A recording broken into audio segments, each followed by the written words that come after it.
Hello again, I am Jim Bob and welcome back to F1 Man 24 Creative Team Career with Cadillac here on the PC. Tonight it is round 7 of Season 6 and we are heading to the Autodromo Hermanos Rodriguez, the Mexican Grand Prix.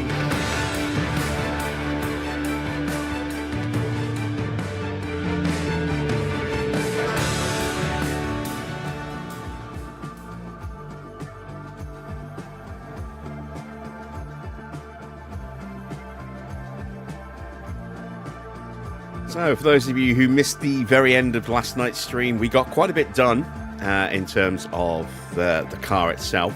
We've got some new parts on the car for tonight's race. 2 new parts. We've got a new front wing, a new rear wing, and a new side pod on the car. And we'll check the performance index in a moment just to see just how good our car is looking. We've also maxed out our development here as much as we can. Don't know how long we've got left on this boosted design center. It's possible that we might lose it while we're in Mexico. Hopefully we'll be able to actually get another something started here when we come back from Mexico, just before we lose it, when that suspension project finishes. But I just don't know. I don't know how long we've got left on this boost before it goes away. We go back to just the 4 standard slots. We won't lose any of these projects when that happens. We will just lose the ability to add in a 6th and then a 5th until we go back down to just 4 slots. We will also lose the ability to hire extra mechanics. Any mechanics we have hired extra will disappear as soon as they're done, but we're only using 1 apiece anyway, so that's fine. It won't have any impact on our manufacturing. As you can see, we've got chassis underway, we've got underfloors, rear wings are still being built, as are the new side pods. We are a little way away from the first of the new underfloors and a little bit further away from the new chassis, but they are coming. I don't think we're going to have these in time for Spain. We are still, as you can see, 5 days away from a chassis being done, so we'll have 1 chassis for...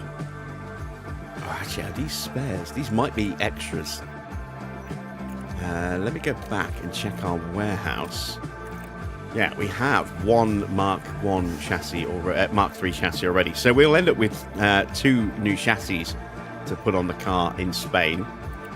And underfloor was the other one. We have 1 underfloor. So again, we'll be in a position where we can have new underfloors in Spain as well. So we've got new rear wings and new side pods today. Tomorrow's Grand Prix, when we go to Spain, we'll also see new chassis and new underfloors. So the car's going to get much better very quickly. And then, of course, we've got our suspension project finishing in 3 days, along with the other projects that we have got going through at the moment, a Mark III front wing and rear wing as well, which are, as you can see, quite a way off yet. So there's definitely a lot more performance coming to this car, which will be nice, because we have been caught up very, very quickly in terms of development by the other teams. Right, let's actually take a look at that development, shall we? Evening Dino, evening Army, evening Victor, good to see you guys. Hello to everyone else who is lurking in the chat. As always, do feel free to say hello, and if you've got any questions, I will try and answer them as best I can for you. Right, let's take a look at the performance, shall we?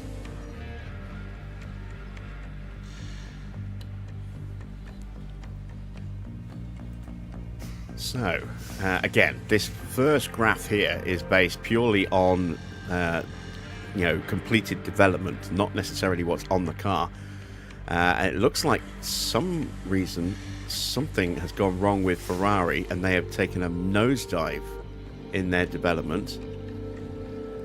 Maybe they've strengthened a very specific area which has been detrimental to other areas in total, and has actually taken them down a slight bit in overall performance, but has strengthened an incredibly weak area.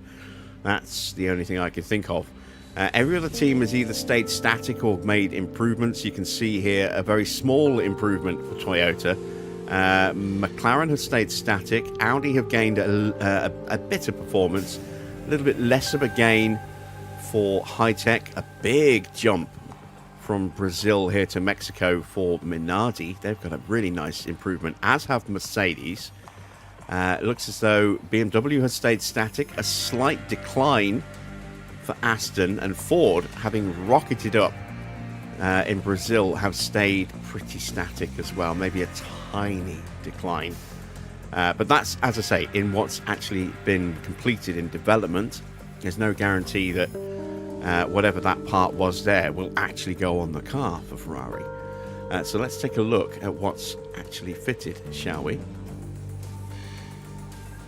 So Williams, Alex Albon has the best car of all the parts that are fitted, only just by 0.03% over our two cars, which as always are identical. Then we've got Yuki Tsunoda in 4th, Oscar and Gasly. Car number 28, that is Felipe Drugovich in the 2nd Toyota. Then we've got Charles Leclerc. His Aston is now starting to catch up a bit towards Yuki Tsunoda. The 2nd Williams, the Franco Colapinto. Then we've got Bortoletto in the 1st of the Audis. The 2 Minardis now sitting slap bang in the middle of the pack. Then we've got George down in 13th now in terms of what's actually on his car. The 2nd Audi of Jack Doohan. Then we've got Kimi Antonelli's Ferrari, Liam Lawson's Toyota. That is, who is number 6? Who's the 2nd? It's Hadjar, isn't it? Hadjar was 17. Then the 2 HiTechs. Wow, they have really slipped a little bit, haven't they? They're down to 18th and 19th now. So that is Hadjar, and that is Ollie Bearman. Then we've got Mick Schumacher's Ferrari, Teo Pourchaire and Carlos Sainz, and just a small difference between those two. In terms of top speed, we now sit with the highest top speed at 62.76% over Toyota. Acceleration, that belongs to Alpine. We're best in low and medium speed, and 2nd in high speed. We've got the best DRS, best dirty air, best tyre wear. We've got the 2nd best engine, joint 2nd best engine. And in terms of engine cooling, we're about middle of the pack, in 5th place there. But a bit of an improvement. So the car's looking really strong, which is really, really good. If we take a look at our records, you can see 27-point lead for Max over teammate Norris. Oscar is 42 points behind Max. So has closed the gap a bit, but since the early stages of the season, but still a healthy margin behind. And 42 points doesn't sound like a massive amount, but don't forget we are running a reduced point system this year, with more positions getting points, but the total points available being slightly lower. It's neck and neck between us and Ford in terms of race wins. 6 races down and 3 wins apiece. Although we are massively ahead in terms of the number of podiums. 10 against just 4 for Ford. Our drivers have been much more consistent. They can see Norris and Verstappen have been on the podium 5 times out of 6 Grand Prix. Piastri's been up there 4 from 6. And Gasly has yet to make the podium. So the Constructors is definitely proving to be a lot more comfortable for us. As you can see in the standings here, 87 points ahead of Ford in the Constructors and 131 ahead of McLaren in 3rd place. So looking pretty good. Looking pretty good. Right, let's go back to tonight's Grand Prix. So you can see again, there's that weird disparity with what the database editor is telling us against what this is telling us. It says we're only 11th in terms of top speed. I'm not quite sure what that stat is tracking compared to the database editor. I don't know. I just don't know. Maybe the top speed is including the acceleration value, which isn't mentioned on here. But we're strong-ish. We're pretty strong in acceleration as well, according to the database editor. So there's something doesn't track, and I'm not quite sure where that difference lies. Maybe I'll forward a clip of this over to the team that's doing the database, or the guy who's doing the database editor, and see if I can get some answers from him as to what might be causing that disparity in value. But with all that into consideration, let's take a look at tonight. So first off is our youngster Hugo going to be in action tonight. Yes, that's Formula 1. Formula 2, yes, he is going to be in action tonight in Mexico. So we will keep an eye on his results later as well. As you can see, 18 rounds of the F2 Championship, F3 with 12 rounds. They will be in action today as well. So a lot of support races going on. Let's set our targets for tonight. Max is back to wanting to try and win, and we are going to go with that tonight. And Norris is up to second again. Could be interesting. Let's try it. Let's throw ourselves at the mercy of the sponsors, shall we? And let's make our way over to Mexico.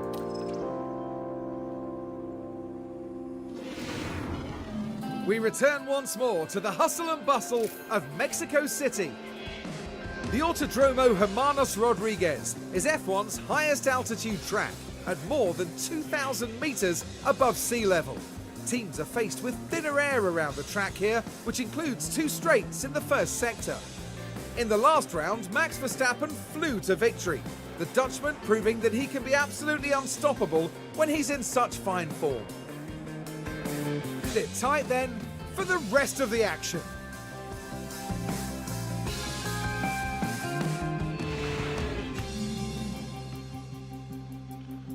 Well, I wouldn't say we exactly flew to victory, but we did get ourselves into the lead. And once we had the lead, we were pretty comfortable. But it took a lot of work to get into the lead. We just missed out on getting third place with Norris as well. We just kind of ran out of time a little bit and finished a couple of seconds behind. But yeah, hopefully we'll do better today. As I say, we've got those new upgrades on the car, which do look to have given us a nice little boost. So we are going to start on the hard tyres. We're expecting it to be warm and dry today, or this weekend. So no major issues about keeping temperature in the tyres. So we're probably going to be looking at a soft medium, or some combination of that as a 2-stop. Let's go with 20 laps for this opening session here in Mexico. It's normally, I think, 19 laps if you want to do 2 separate runs. We're going to go with 20 laps. That's a nice, good fuel amount.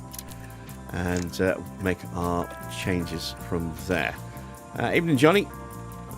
How are you tonight?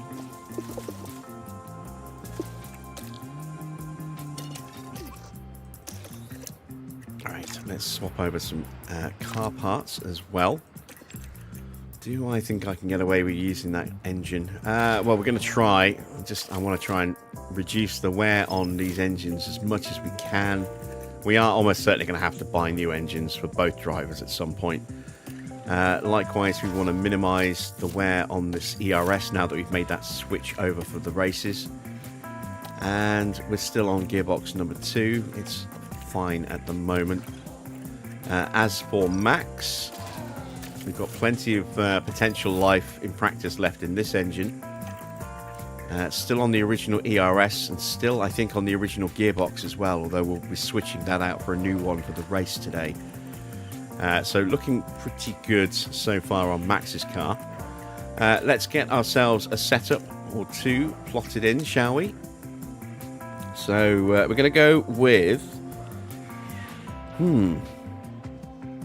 We've got quite a swing on this. It could be a 12.5 up to a 13.5 as the standard. We might potentially get even more of a swing on that. I am going to go with a 13.5, I think, as our opening starting rear wing. Front wing should be in the range of around a 6 to a 7. We will start with a 6.5, I think. And then we're looking at a 3.7 through to a 1.9. So quite a narrow kind of window for the roll bar. We'll start at this end of it. And then, again, with the camber and the toe, it's going to be somewhere in this kind of window, and then this should be in this kind of window.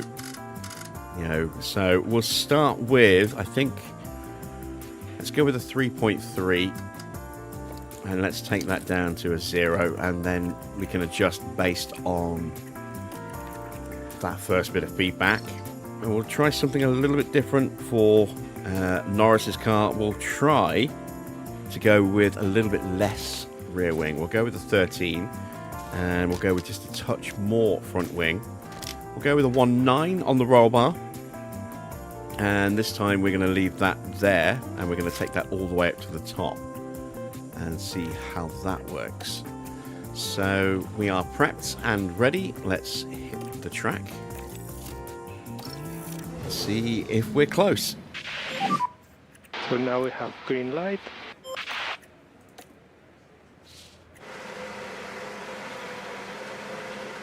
And as we saw just briefly from the leaderboard there, it's quite a few cars carrying some kind of engine issue into this session. Obviously, we know about Norris, but we've got one here on Sonoda's Honda. We've got one here on Colapinto's Williams, one on Sainz's Mercedes, and one on Russell's McLaren as well. We do have some rookies running. Figueroa is getting a run out at McLaren, Amato at Ford. Copy loud and clear. Amato beating Ugo in the previous F2 race, so revenge will be needed today, hopefully.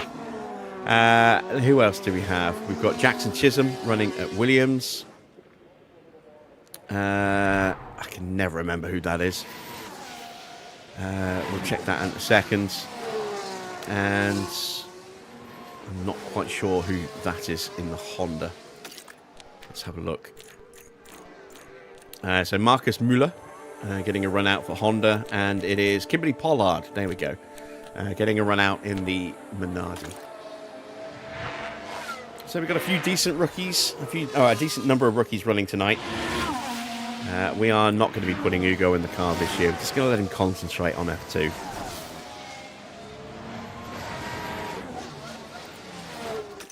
And we'll make sure that we are avoiding curves.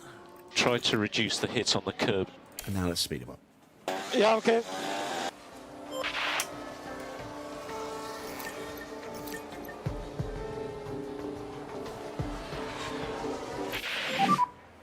Can you check the temperature?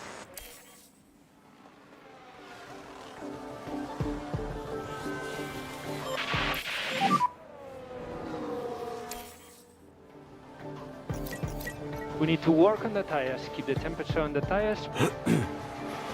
So these improvements, I'm really hoping, are going to give us a really nice boost to our overall performance.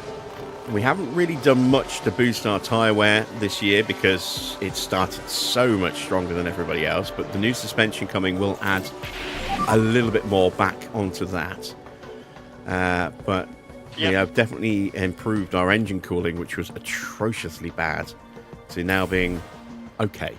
It's still not brilliant, especially compared to the top of the rankings, but we're up to about middle of the pack on engine cooling, which I think will definitely be a bit more important as the season progresses to make sure that we don't burn these engines out too soon. We've seen our engine temps getting a little high in these opening races as we've been pushing, and that is just accelerating the wear on the engines a little bit. So I want us to get to a point where we can not have to worry about that too much. We're probably going to start underfueling a little bit more extreme, in a little bit more of an extremity in certain cases, in certain races, so that we can look at fuel saving to keep the engine temperatures under control, and also just have a lighter car. Hopefully will give us a bit more speed in the start, and then we'll just have to make sure that we continually fuel save through the race, as opposed to maybe over-fueling a little bit and pushing, and which makes us a little bit quicker in the braking zones, but pushes those engine temps up and wears the engine out a bit faster. So it's sacrificing a bit of aggression for longevity. is kind of the plan, I think. I still think, even doing that, we are still going to need to buy new engines, and that's going to be a very expensive proposition. But it is, I think, something that we want to try and delay those new engines as best we can, so that when we do eventually have them, we've maybe got a slight engine advantage over other teams who maybe had to buy theirs earlier.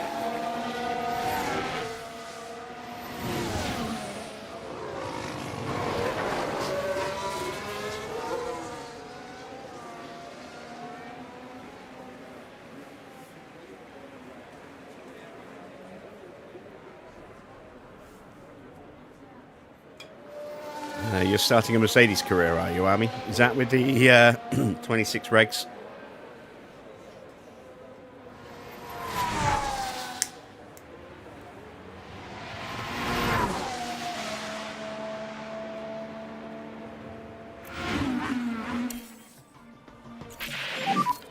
Any comments, though? All right, feedback from Max, and it's not great. It's okay. Got that. 75%, yeah, there's definitely scope to improve that, so we will call him straight in. Practice your what about Lando? Oh, Lando's maxed out. That's a great start for Lando. So we will leave him out. Happy with that. I think everything's fine. Copy that.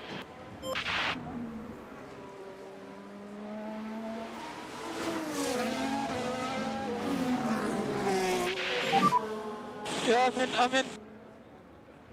Watch your speed in the pit lane. Stop on the marks, go to P1, please.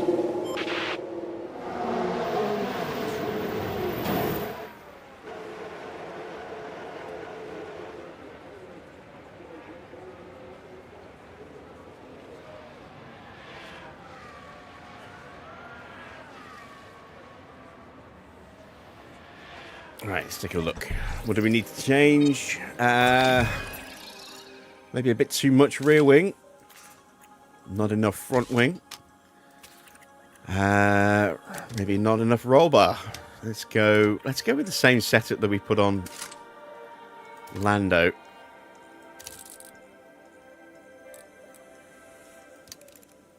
And that gap looks good. That looks good. That looks where it needs to be for the optimal. That looks good. That looks good. I think maybe they might be running the same setup here.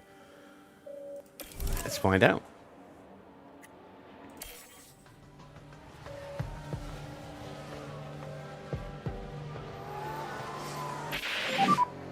And try to work on your front tires.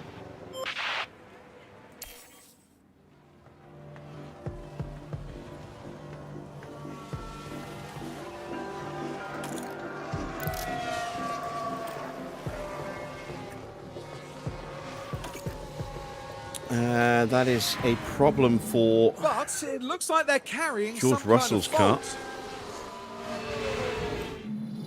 So that's escalated up to orange. That engine part will get swapped out now at the end of this session.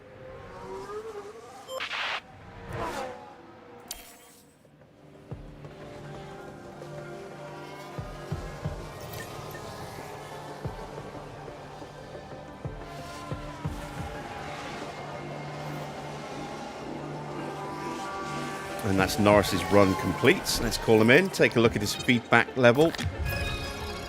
Up to 89. That's not bad. We will continue to run him through the weekend so that we can improve the car part knowledge, which is down to just 58%. So he's done for today, but we'll get him on a set of mediums and another 20-lap run tomorrow.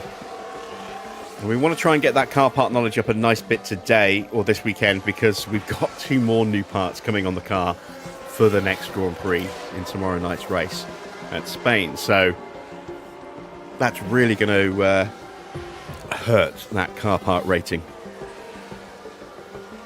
Adding 2 more parts onto it.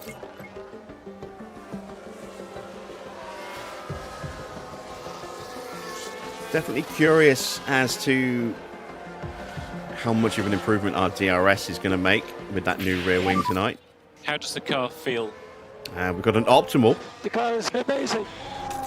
Copy It's that. at 99. It's not quite the same as Lando. There's just a one clicker toe difference, but we almost nailed it.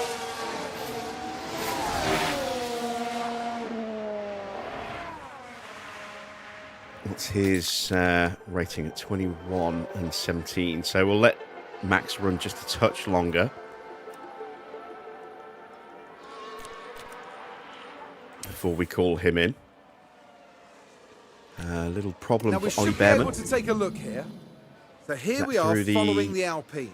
Sweepers, yes Just it a is. bit too wide at that point, and they might want to take a look at the floor of the car there because that won't do it any good.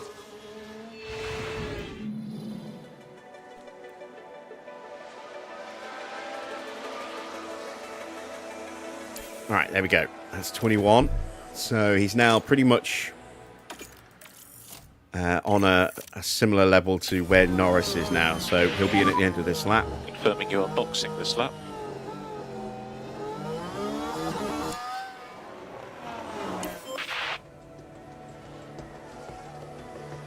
Quick lap from Charles Leclerc. So which way does the toe need to go? It needs to go back one, I believe, because otherwise we might push that out of its window entirely. So we'll try that in the next session. And that's Max done for this session now as well. Again, we'll get him running for about 20 laps on mediums in the next session.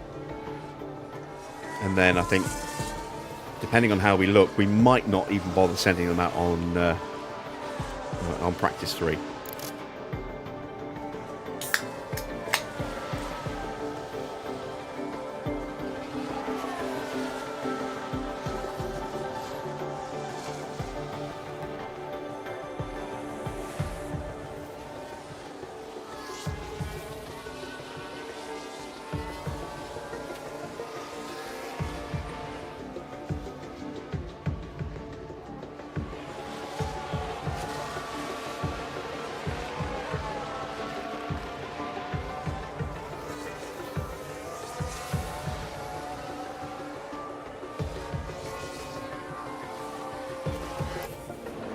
Here we go. That is the end of first practice.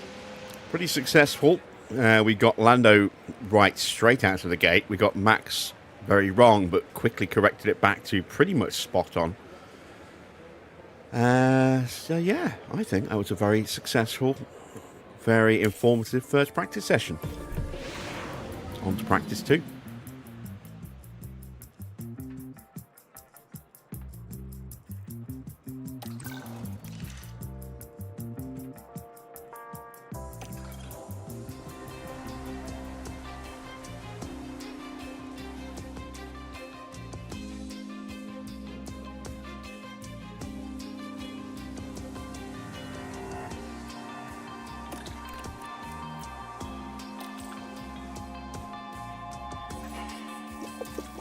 Alright, so another 20 lap run on the mediums this time.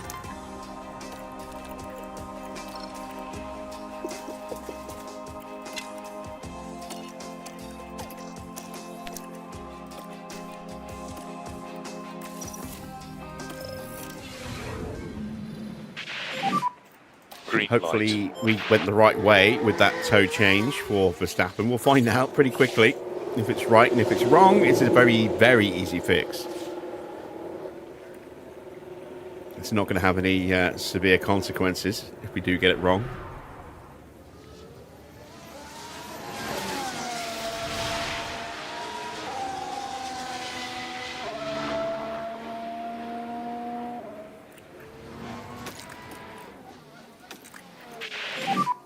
Try to reduce curb use and it's unsettling the car. Okay. And let's speed them up. You can see now that whatever the problem was with that part for Russell, that has been switched out. My guess is it's going to be engine rather than anything else.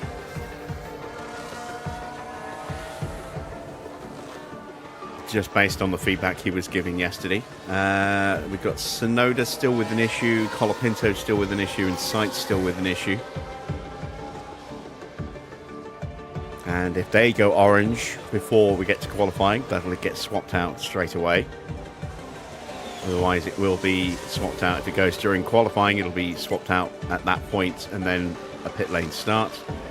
And if it doesn't, and then goes orange in the race, well, they're kind of screwed in the race.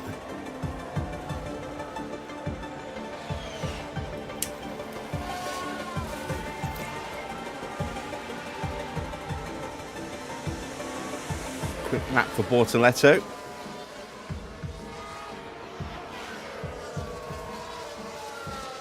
And Djokovic isn't too far away either.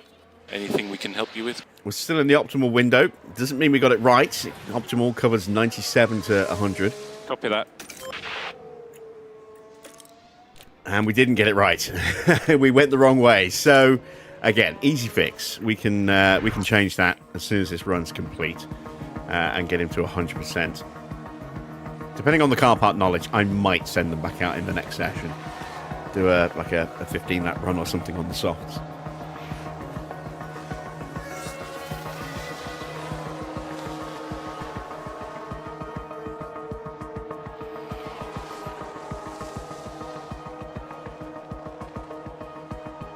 And there we go.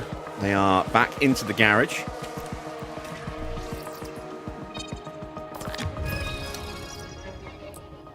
And now that car will be at 100%. And we are going to need to send them out, look, because the prep level is only at 97%.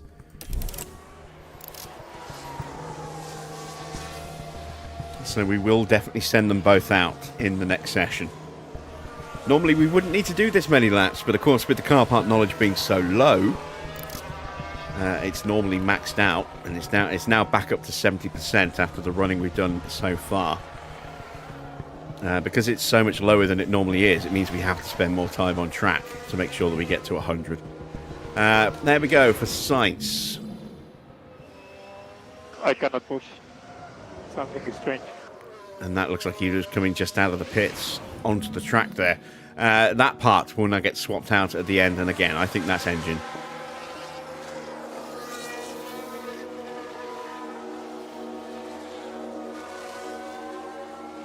But Sainz did have a couple of issues, separate issues in the last race, so maybe he's got some problems with gearbox brewing as well. Let's see if he has an icon next to him going into the next session. Might have a yellow icon to suggest maybe a worn out gearbox as well.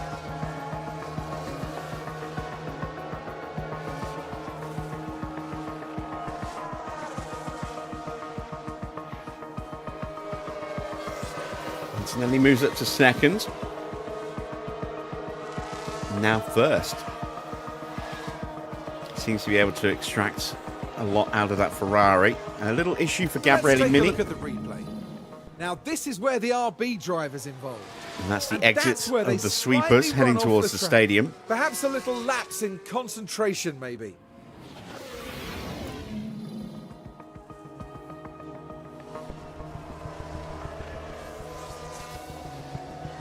And Sonoda looks like he's out. Mate, I think engine is doing something funny. Looks like it failed. Oh no, mate, Mini's out. So Sonoda's engine has gone, is still going. We've got a yellow flag here. But it's Mini who's crashed, Let's and see that what looks to happened be there. the entrance to the baseball stadium.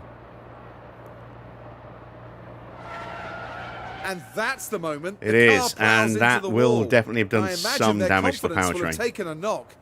Maybe not much, but maybe a lot, because of the angle he went in. And you can just feel the frustration from the team watching on the monitors. So Mini has been generally quicker than his teammate this year, but has certainly been a lot more accident prone.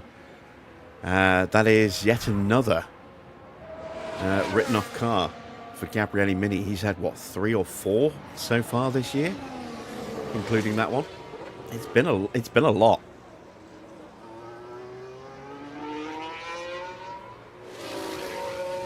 He says, in my save, I learned a lot about cornering speed and how important it is in some tracks. Yeah, some tracks cornering speed is definitely very important. But it's not just that on its own. It's also in conjunction with how good your car is in dirty air. You know, if it's during the race, and your acceleration as well. You can have good cornering speed, but if you can't accelerate well out of that corner, that's kind of a moot point as well.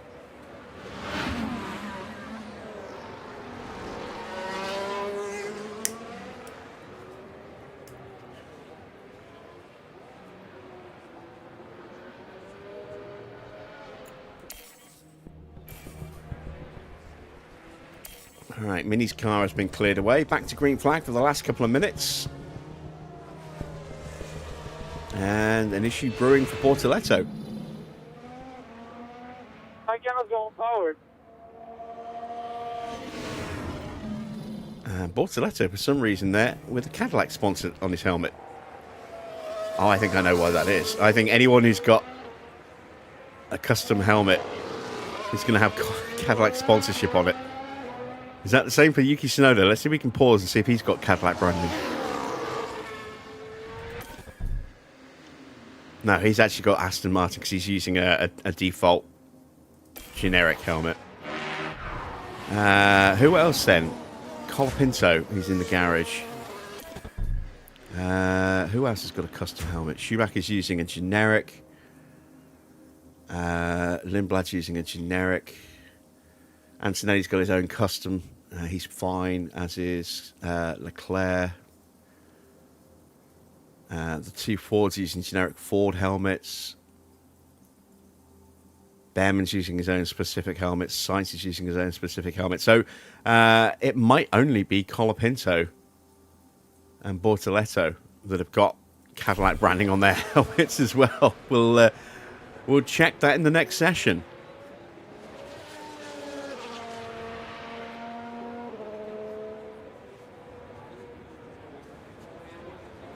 And that is the end of FP2. Let's move straight into FP3.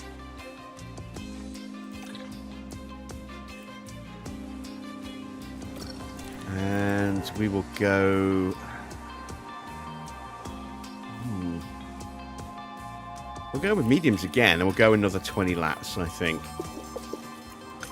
We'll keep those extra softs available for the Grand Prix and for qualifying.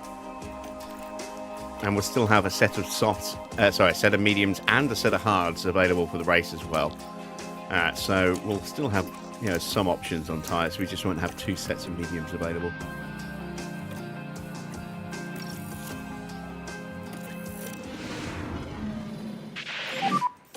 So now we have green light. So again, you can see just Colapinto with an engine issue now. Looks like whatever that problem was for Sainz was the only issue that had permanent wear. His gearbox might still be a little temperamental though. So we're looking at Colapinto and we're looking at Bortoletto. See if they've got branding, Cadillac branding on their helmet visors.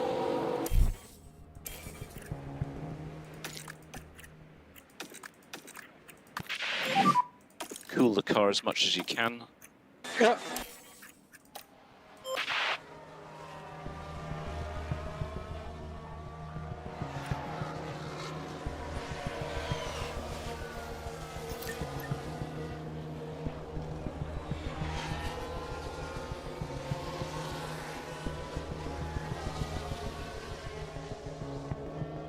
Of course, if we want to test this, we need Colapinto to actually be on the track. We can have a look at Bortoletto.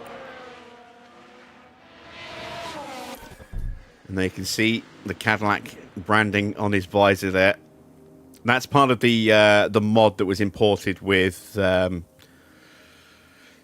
helmets. It's a specific extension from Little Onion on his Patreon,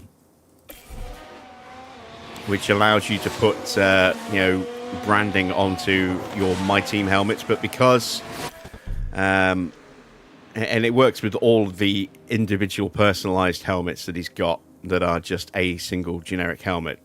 So it won't affect Antonelli or George Russell, for example, because they've got helmets that are part of a pack. Same for Sainz. I can't show any of these guys because they're all in the garage at the moment. It won't be an issue for Albon, I don't think, because it's his own, unique helmet. But we'll double check that as he comes into that corner. But I think just the way that the original Bortoleto helmet was created,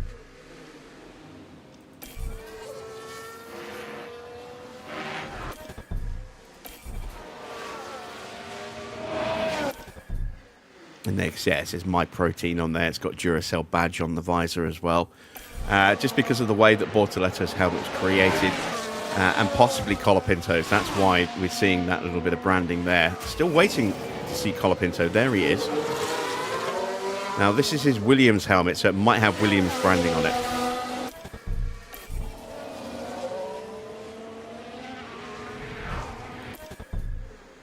And it does. You can see again, My Protein, and then the Duracell badge, battery image on the side there. So it's just Bortoleto then, who is secretly driving for Cadillac.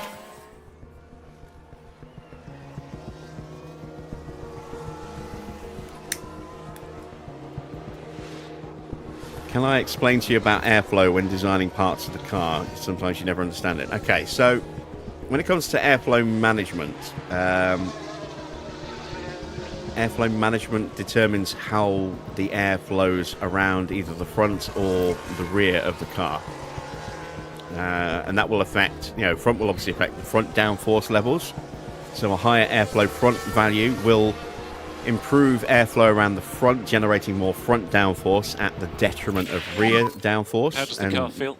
To a lesser extent, middle downforce as well, medium downforce. Okay. Whereas, the reverse is true. If you focus on rear airflow management, you will focus more on the middle and the rear of the car than at the front. So it'll improve those with a slight detriment to front airflow. Well, yeah, right. Airflow It certainly looks like they've sensitivity developed a fault. is what determines how good your car is in dirty air. So the better your airflow sensitivity, the less sensitive it becomes to airflow disruptions when following another car. So the more you're building up an immunity to that dirty air in front of you, enabling you to get more performance than you would normally when you're following another car.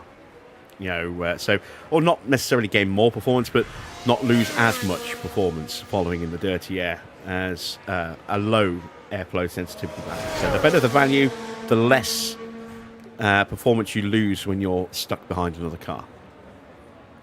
So that's the main difference between management and sensitivity. One is about developing your own airflow. The other is about minimizing the performance loss following another car.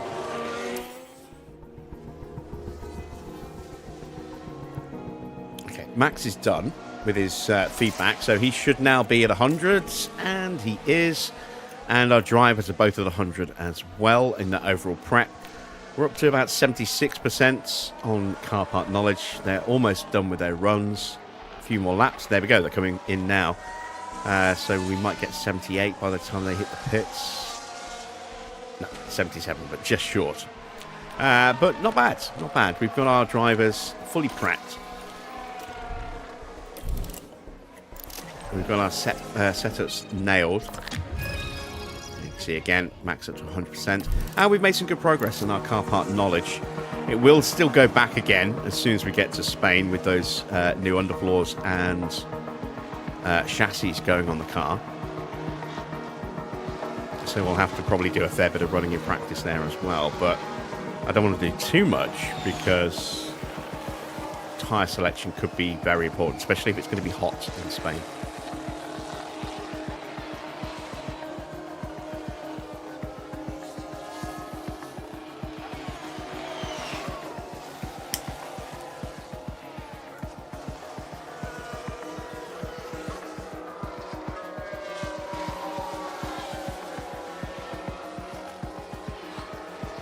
So we are done with practice ourselves. We're seeing a decent number of laps on some of the AI drivers here. 23 laps for Gasly, 20 for Albon, 24 for Oscar, 25 for Schumacher. Some of these guys are putting in some shifts.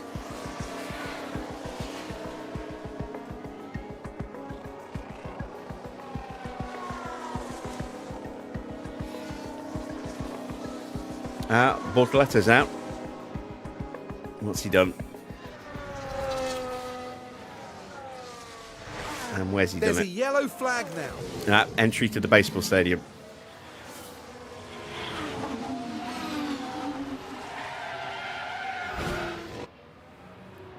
Hey, what the happened? Same place that caught out Mini. And while all that was happening, the crew in the garage could do nothing but watch on.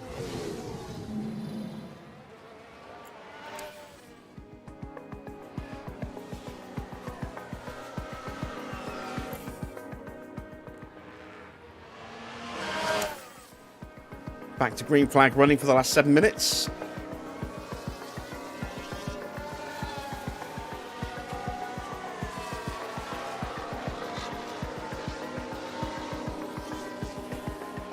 Track temperature 37.8 degrees. Let's see if it's around that for the rest of the weekend or gets higher or lower. And Colapinto's part has gone orange, so that will get switched out at the end of the session. So he will not have to suffer a part penalty. Not a part penalty, sorry. A pit lane start for changing that out during Parc Fermé.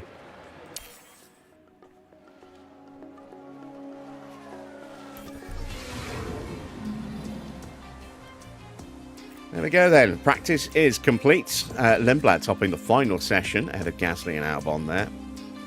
Most of the time set on soft tyres. I don't know if that was Sainz's quickest time on the hard tyres. If it was, that's impressive. Especially considering that the Mercedes does look a little underperformance going into this Grand Prix. So I guess the real proof of the pudding will be in qualifying, which is next.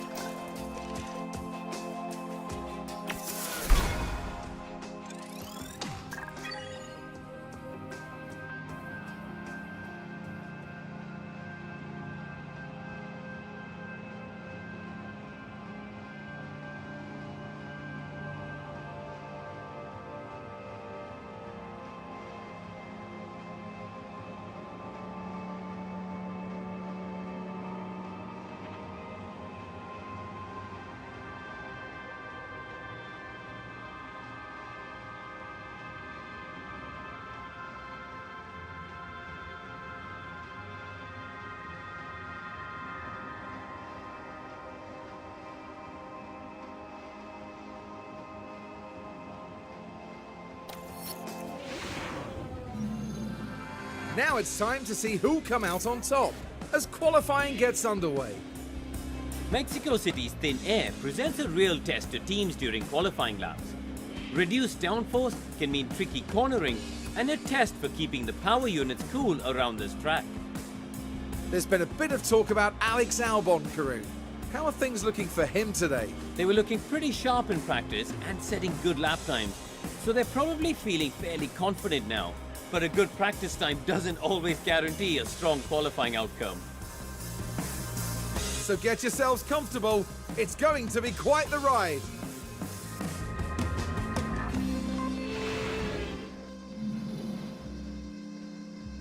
So into qualifying. It was cloudy on the Friday, a little bit warmer today potentially, and a little bit warmer potentially on Sunday as well. So let's see what happens to temperatures. We are going to swap out some engine parts. So better engine for Max. We will change out that gearbox now as well, because that's on the verge of becoming problematic. But we'll still keep that original ERS in. That's still good. For Norris, we need to change out the engine and the ERS, although we'll stick with that gearbox. That is his second gearbox, remember. And let's hit the track. See what kind of pace we have with these new parts.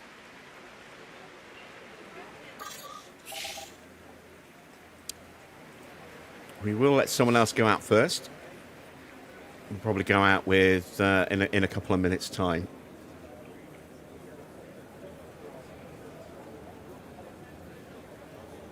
Try and make sure we can get a clean run. If I can get through with just one run, that would be amazing. But Don't know if that's actually viable or not. We might have to do 2 runs. But I only want to use 1 set of tyres. So trying to minimise us getting held in traffic is going to be key to achieving that target. Out goes Felipe Drugovich and Mick Schumacher. We haven't watched much of Schumacher this season because he hasn't really been able to do that much. Let's see how the Ferrari's looking this weekend. We saw some decent laps from Antonelli in practice. Mick does have his moments. Maybe this can be one of them.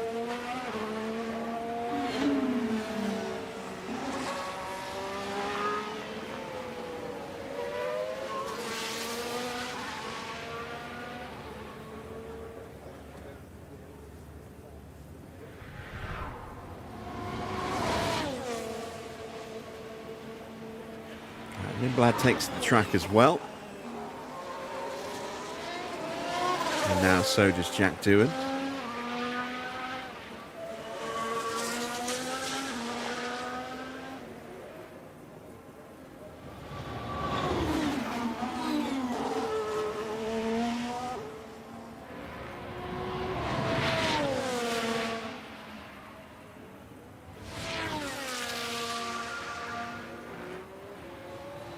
Drugovich has started winding up.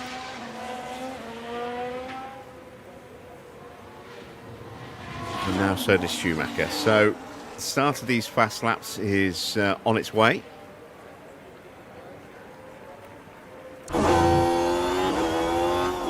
actually ride on board with the Ferrari driver.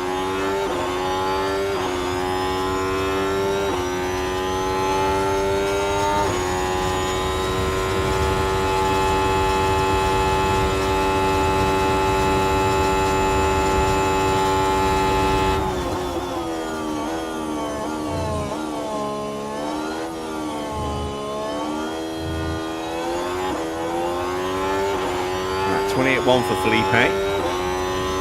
Schumacher fast approaching that split and is fractionally slower. A couple more cars, well, a second car coming out. Porsche making his way onto the track. We'll be going out as soon as these guys come through to start their lap. There we go.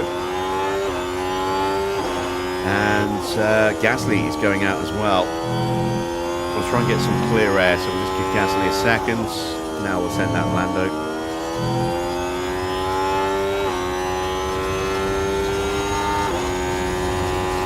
Mick slightly quicker than Drugovich in the middle sector.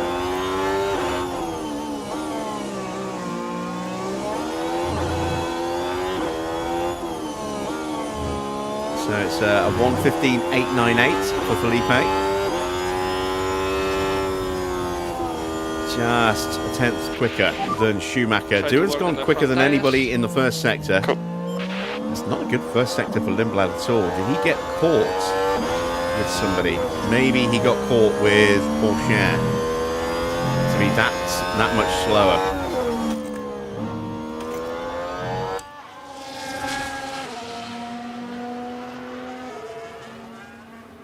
Although having said that, he's not that quick in the middle sector either.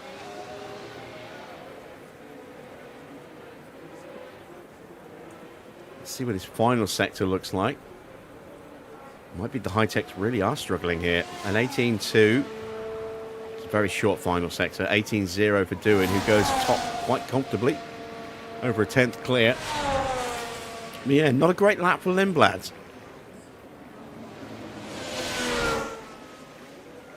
So we've got Porsche on his lap now. There. We've got Gasly just about to start his lap. Then we've got Norris and Verstappen. Track is clear. Track is clear. There will be chance button And off. still not that many corner. cars have come out, really. As through goes Porsche, having to thread the needle there between his teammate and 2 other cars as well. He's done a 27.9 in the first sector, so it doesn't look like it impacted him that much, if at all. Here's Norris pushing into the chicane at the end of the start-finish straight. Gasly's done a 27.8, quickest of anybody so far. in that first sector. What's Norris got under the hood? 27.8 and purple as well. That's encouraging. Max now coming up to the split. And he's slightly quicker as well. Alex Albon has joined the track now. So Porsche goes top with a 1:15.7. Gasly is into the baseball stadium. He'll be finishing his lap in just a moment. Sainz now starts his flying lap. The other two pull into the pits. Across the line for Gasly as Norris is a 29.5 in the middle. Gasly goes top with the 1:15.3, comfortably quicker. Norris now goes top by a 10th. What about Max? And stay negative. As he rounds the final turn.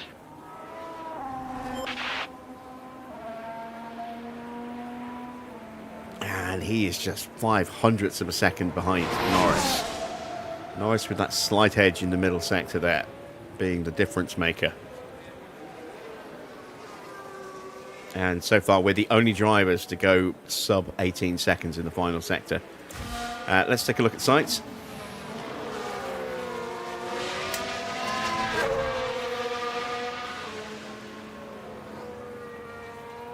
It's down about half a second at the moment on our times. So he's in the ballpark of his teammate Porsche and Jack Doohan. Oh, and that is a red flag. Sainz is out of qualifying. And that is going to be some damage to that brand new engine component that's gone in.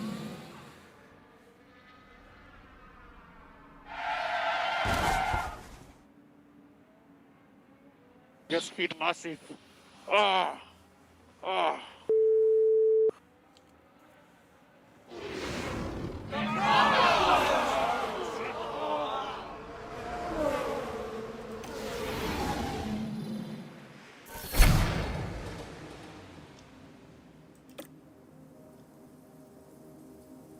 Yeah, I think one small audio improvement that could be made to this game that would dramatically improve it. One tiny little change. That would be to get rid of the god-awful from the mechanics every time something happens. Just mute those out. And I think that would make a huge quality of life improvement for this game. So, red flag. And we will prep to go again, but hopefully we won't need to.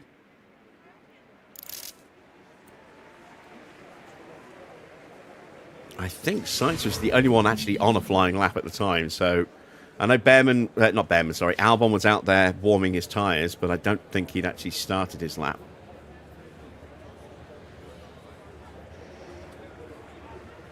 Bortoletto and Russell make their way out. Let's keep an eye on George Russell.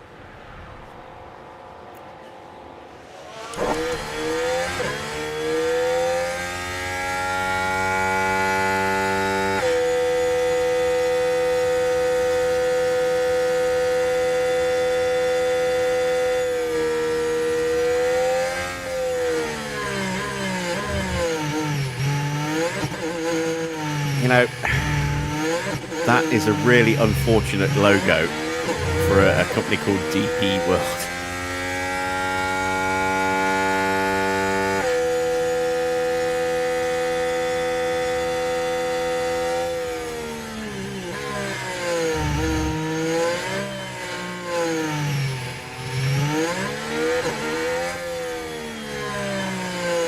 I don't even know what they do, but I need to Google that now. I need to see exactly what that company does.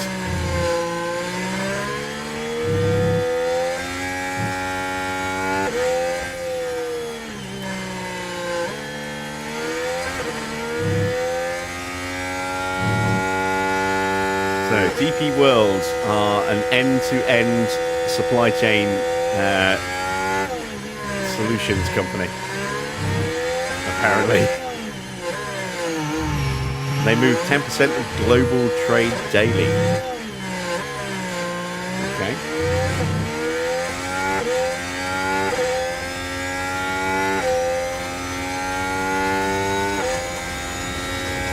Right, that's Antonelli leaving the pit lane.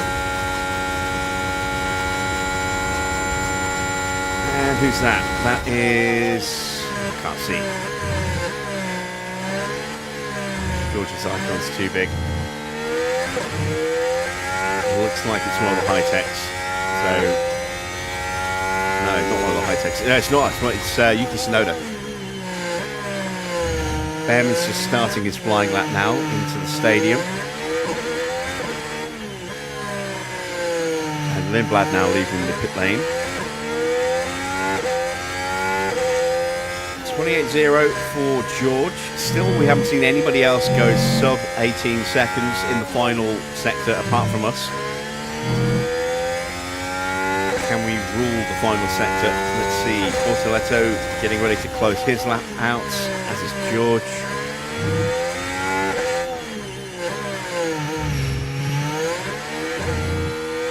I mean, we might well do as the track rubbers in a bit more, but 18-1 in the final sector for Bortoletto. He goes into 4th. 18-0 for Russell, goes up to 4th instead.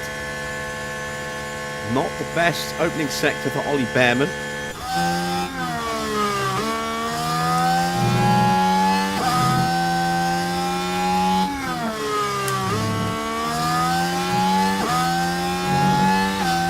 Track's starting to get quite busy.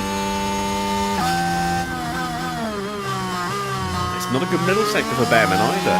So there just doesn't seem to be a huge amount of pace in the HiTechs, and that kind of mirrors what we saw at the beginning of the stream when we looked at the performance index.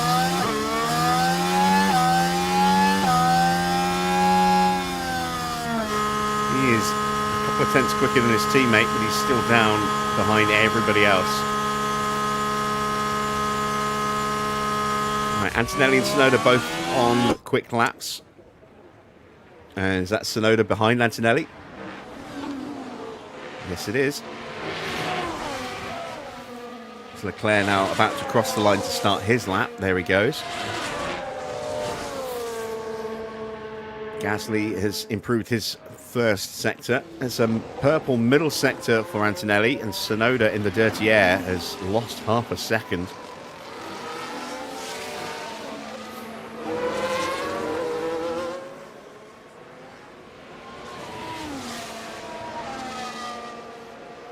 So, 4th place for Antonelli and 9th place for Tsunoda.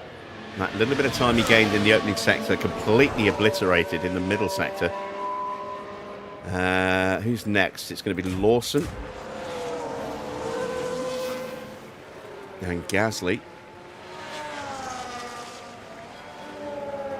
Lawson to 12th. Gasly does not improve. As Piastri crosses the line to start his lap. We will watch this and see how he does. Lindblad improves to P5. Colapinto, Mini and Leclerc closing on the line. Mini goes up to P8. Here comes Leclerc. He only goes 15th. Looks like he lost some time in the middle sector.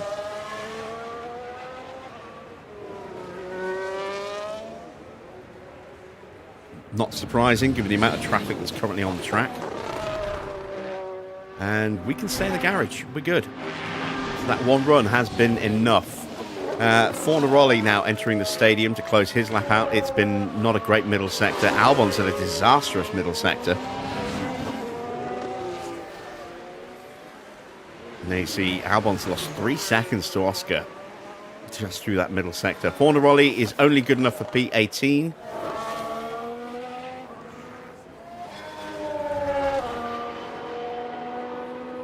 And Piastri goes purple in the final sector. Damn him.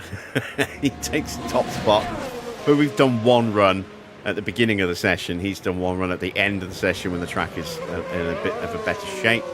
Hadjar to P7. Albon 3.5 seconds off the pace. I don't know if there'll be time for those guys to get another run in. I think there might just be. But they will need to get out almost immediately that they get back to the pits. Djokovic looking to improve, as is Schumacher. Again, Schumacher in that dirty air has really suffered for it in the middle sector, and he has not improved. So I think Schumacher now is going to be out. Again, he might, if he's really lucky, might just have time to get back again, but I don't think he will.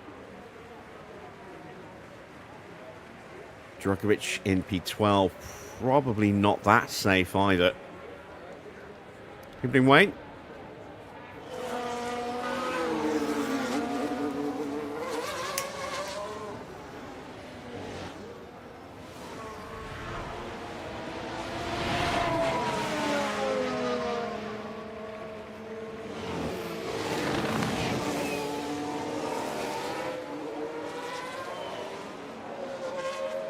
There's nobody out there on a flying lap yet. We've got a couple that we know are on out laps. Inteo and Jack Doohan. Sonoda and Leclerc both leaving the pits. And here comes a whole wave of traffic, look, leaving the pit lane.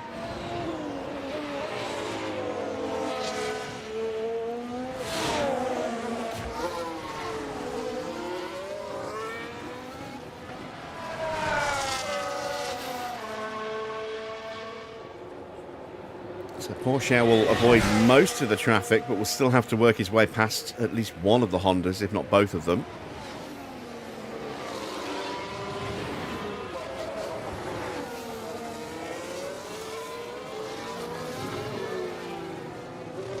I doubt we'll see Oscar come back out. Doesn't need to, nor do we. Gasly's back out there, as is Antonelli. Lindblad now leaving. Yeah, here comes everybody else, look. Oh, Oscar is coming back out. I'm surprised. I didn't think that was a necessary thing to do. We're going to stay where we are. We don't need to go again. We'll probably drop down the order a little bit, but not enough to get eliminated. And most of the field is out now. The track looking very busy. Porsche has found some improvement in that middle sector. His first sector wasn't an improvement, but still good. Can he get a little bit higher up? Move towards safety.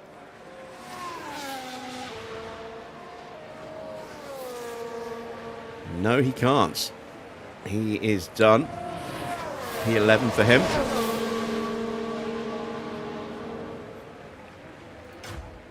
Through goes Leclerc to start his lap. He is in the drop zone and needs an improvement, so we will focus on him for now.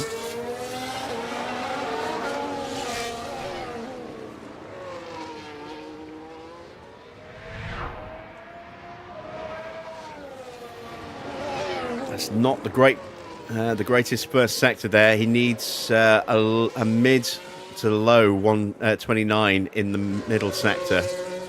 I think 29.5 is purple at the moment for Oscar.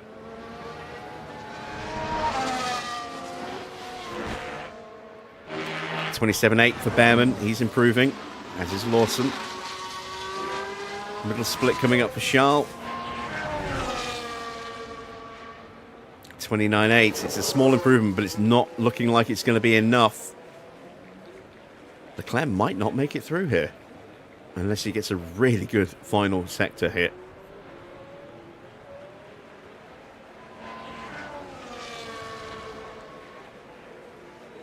He improves and he just sneaks into P16, but that's not safe at all.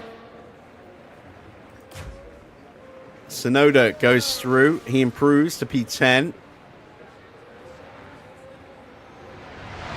Bearman looking to escape here. And does. He's up to 13th. Leclerc is out. Schumacher's out. Lawson is out, unable to improve on his lap. Fornaroli coming up next, and his lap is looking decent. It's slightly quicker, maybe, on Bearman. It's on a par with Bearman. It's going to be one of those sessions where tiny, tiny margins determine who makes it through. He gets through for now into 15th place. Doohan's at risk. Colapinto is not looking like he's going to get through. Albon should get through.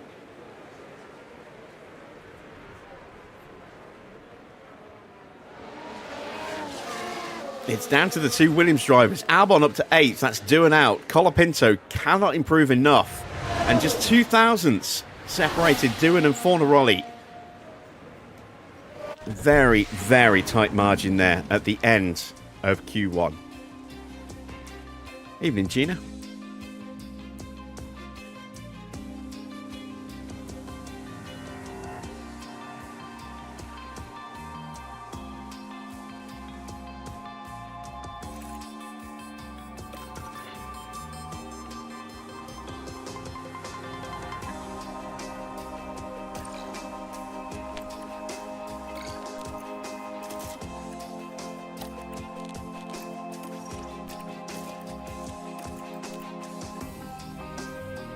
Okay, into Q2 then. We will use the same tyres we used in Q1. We might need to slap on a brand new set for a second run, but we'll see how we do with this set. Again, we'll leave it a moment before we go out. We'll let others, add a bit more rubber onto the track for us.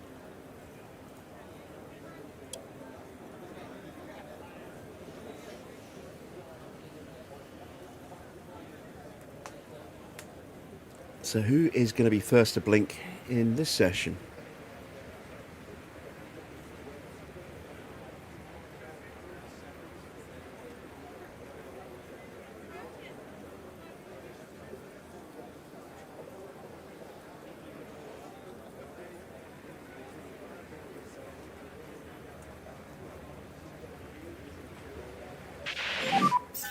Four Isaac. seconds, 3, 2, 1, green light.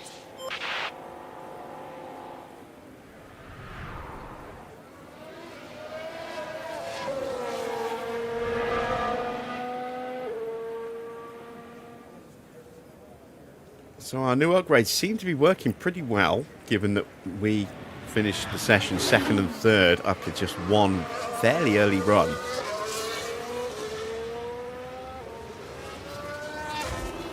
Here comes Pierre Gasly. Ford still looking pretty potent here as well. It's still going to be an element of challenge in this Grand Prix. It's not going to be a cakewalk for us.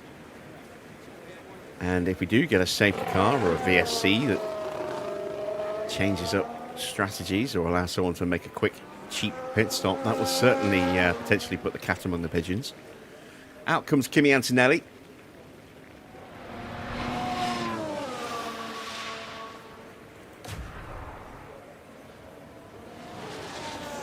Despite Ferrari potentially taking a step back in development, their car still looks decent in his hands at least.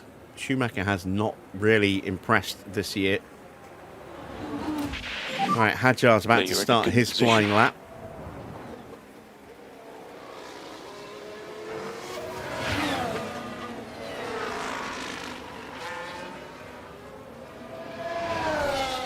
As Yuki Tsunoda leaves the garage.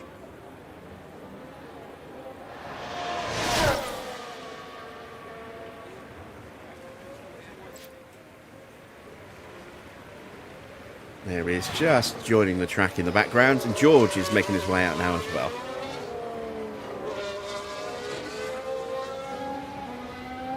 And so is Oscar.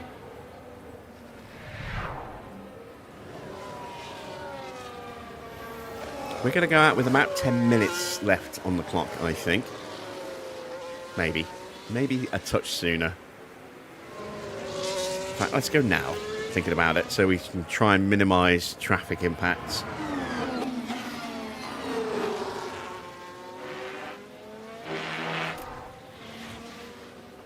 Hopefully we don't disrupt Kimi's lap too much.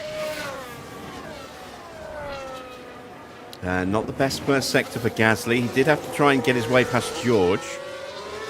Maybe that slowed him down a bit. Hadjar is looking nice at the moment, nice and smooth. Not the best middle sector, but it's not bad. Good warm up on the brakes. Yeah, confirm.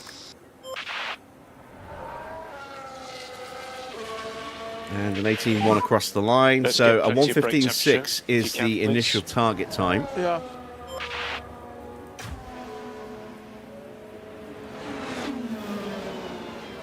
And looks like we did not impact Antonelli, which is good. A 27.9 for him. Yeah, Gasly's lap is just not looking great, is it?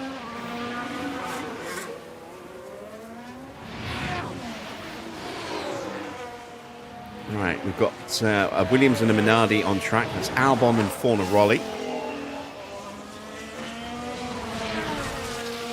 Leclerc now into turn 1. No, not Leclerc, sorry. Yuki Tsunoda. And Leclerc out in Q1. Oscar now starting his final corner to start his run. Antonelli's looking pretty good in the middle sector as well. This will go top. Gasly was over a second off the pace. And there we go. Antonelli 2/10 clear. Tsunoda even quicker in that first sector. As Norris now rounds across the line to start his lap. Max not too far behind.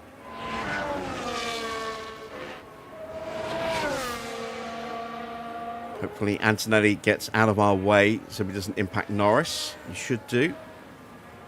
It's pretty close between Yuki and Kimi at the moment. Oh, this looks like this could be bad for Norris, actually. Nope, he gets through cleanly.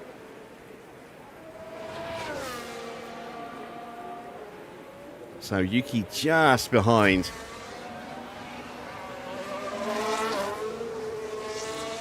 It's going to be a clean run to the line now for Norris. Not the best first sector, 28.3. 28.0 for Max. So maybe we did lose a little bit of time getting past Kimi. Max is certainly going to have a bit more of an issue getting past Antonelli, potentially. Piastri goes top, a 1:15.2. There is Antonelli. Looks like we will get clear at a good spot. We do. 29.9 for Norris, not brilliant. 29.8 for Max. These are not good times. And Norris is a second off the pace. At the moment you have P6.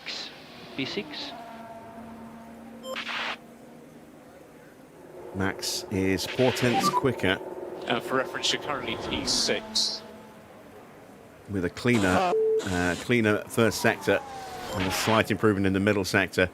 We'll put some fresh tyres on. We will need to run again, especially with Lando. Let's see what Albon can do.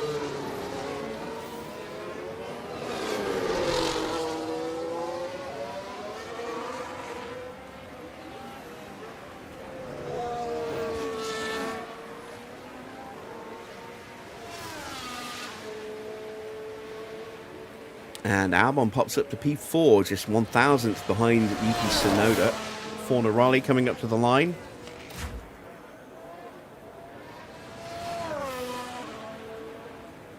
And he slots in just ahead of Max Verstappen.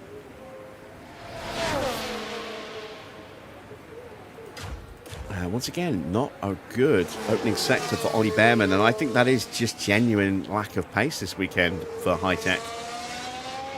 We saw a big improvement from Lindblad in Q1 on his second run.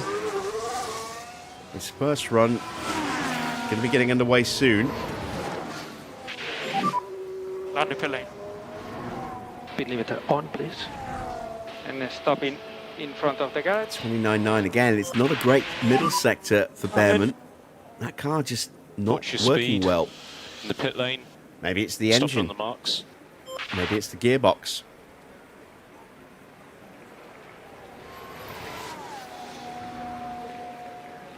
Maybe that's the difference in what we're seeing between the in-game speed metric and the database editor, is that that's taking gearbox health into account. And engine health, who knows. So Bearman into 10th place. Just a little bit slower than Lando Norris, but not by much. Into the final couple of corners for Felipe Drugovich.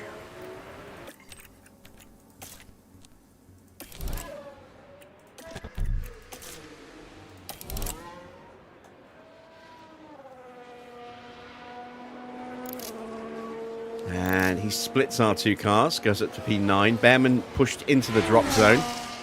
Bortoletto up next. He is definitely going quicker. He's about 4/10 up so far on Drugovich. And he ends up a little over 4/10 quicker into 7th place. Norris now shuffled into the drop zone.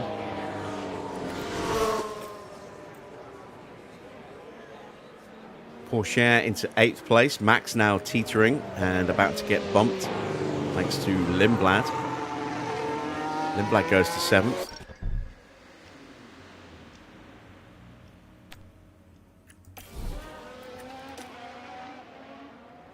And Mini into P15.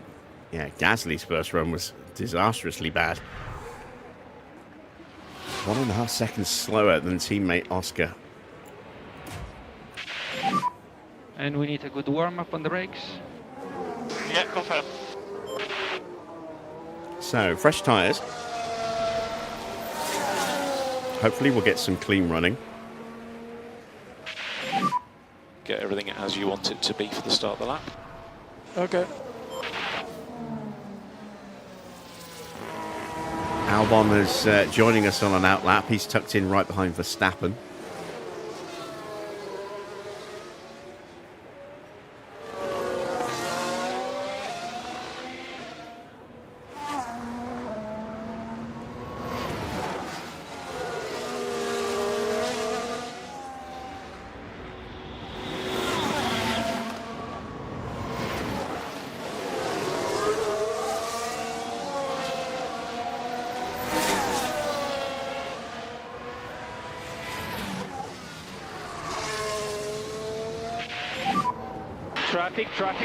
Traffic.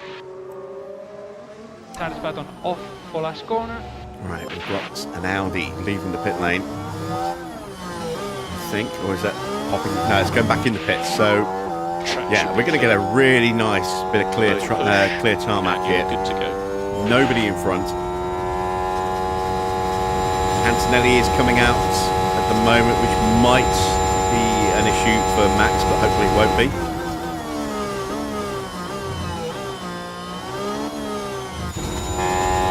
There is Kimi. It's going to be tight into turn 1.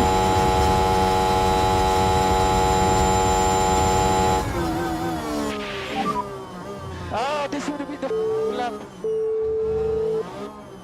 Yeah, we're going to abort Copy Max's that. run and call him in.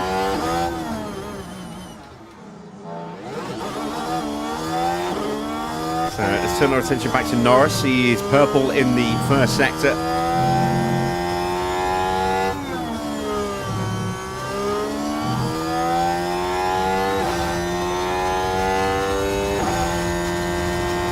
It's a much improved but not purple middle sector.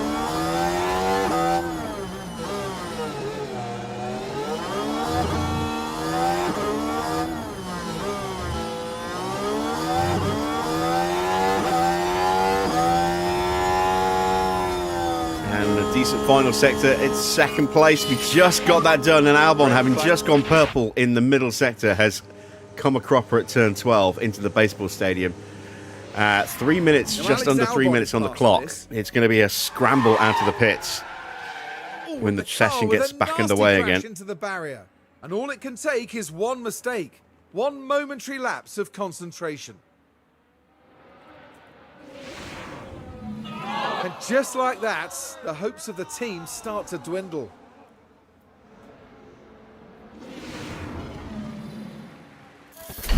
Yeah, I said it before, I'll say it again. Every time I hear traffic, I can't help but think of an episode of Spaced, where at the very end, Daisy does some performative arts thing. She's there in a rabbit suit going, rabbit, rabbit, rabbit, rabbit, rabbit, rabbit. I just hear the magic roundabout and that going on in the background of my head every time he says traffic.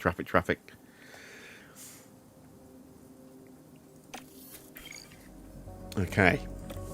Same tyres. Norris is done. Doesn't need to go again. Max needs to go out as second the session gets underway.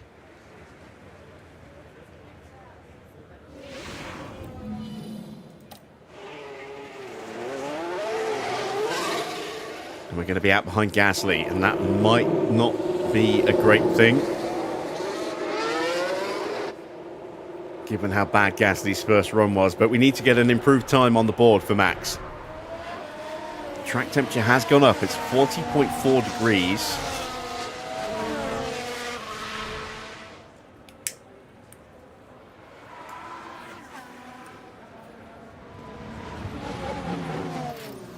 And which McLaren is that behind us? Is it Russell or Hadjar?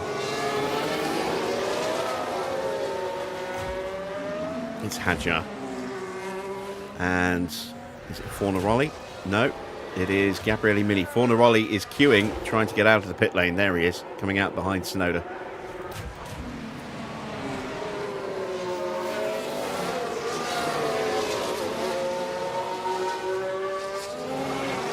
Right, still time for Lindblad to make it out. And there he is, leaving the pit lane now.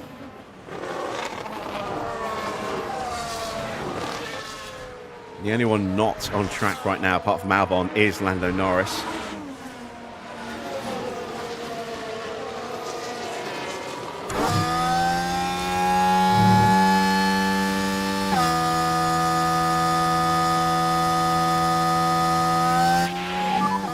Track will be clear.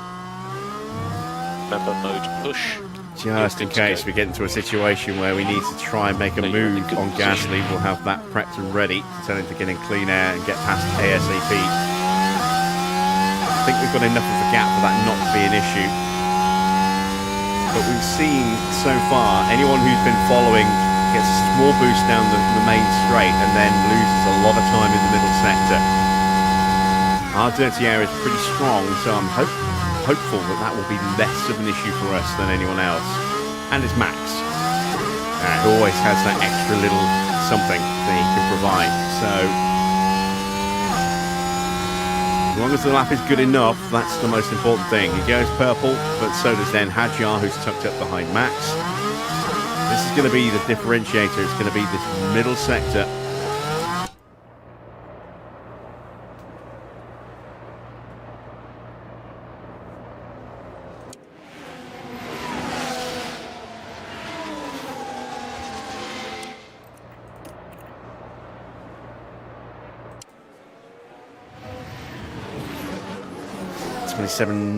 .29.7, a tenth quicker than Gasly, and Hadjar 29.8 lost a little bit of time.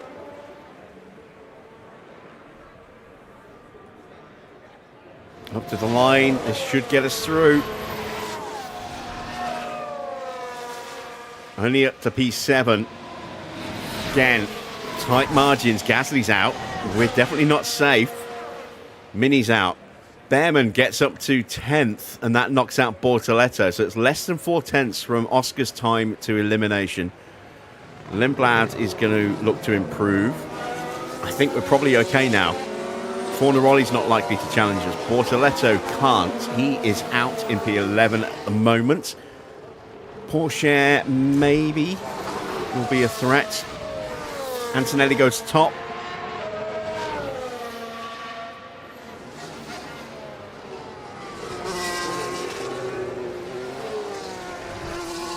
I think we're safe from Porsche as well. Drugovich is done in P15. So it is literally just Teo now that can maybe knock somebody out, but we're safe.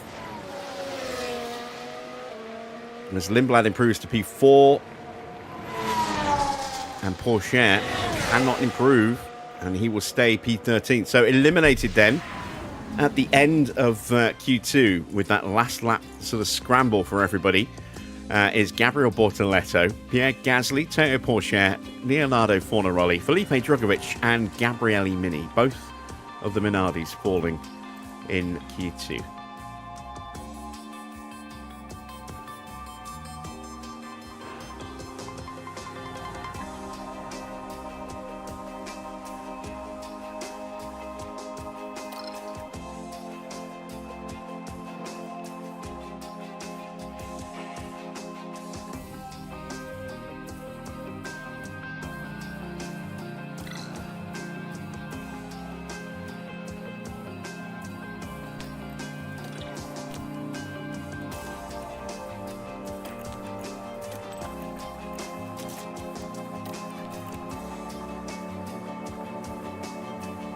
So into Q3, we're going to use scrub tyres on the first run and then brand new tyres on the second. Let's take a quick look at the weather charts when we get into the session, see what the conditions are going to look like. Pretty static all the way through by the look of it. So track temperature 39 degrees. This time I do want to get out pretty early. Green light. I'm going to give Max a little bit of a tow, just because his tyres are not in as good a shape as Norris's for this run. But we'll have them in clean air for their final runs on new tyres. Or at least we'll try to put them in clean air. While we can control our release, we can't necessarily control the release of the other teams as well. Reminder for brake temperature. Okay.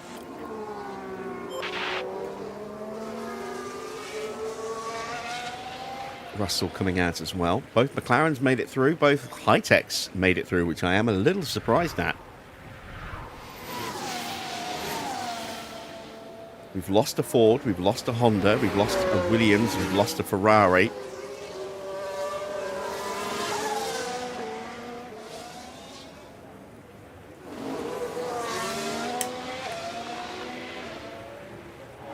And Gasly not making it into Q3 is probably the biggest surprise so far, along with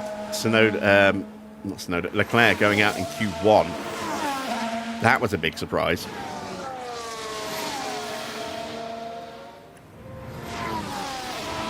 But based on what we've seen in qualifying, I am pretty surprised to see both of the HiTechs in the top 10 shootout. I thought maybe Lindblad might make it. I thought Bearman probably wouldn't. And he only just snuck in at the very end there as well. Good. Good to go. We'll have a clean run. No traffic to worry about.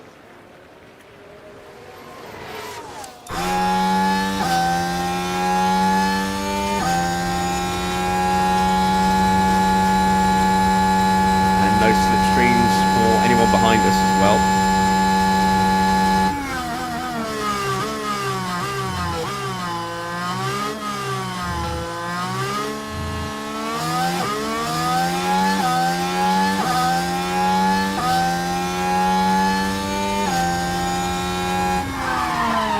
Max.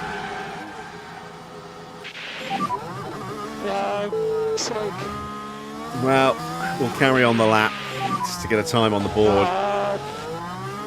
And also to undo some of that confidence loss. At least he didn't take out teammate Norris. That would have been a disaster.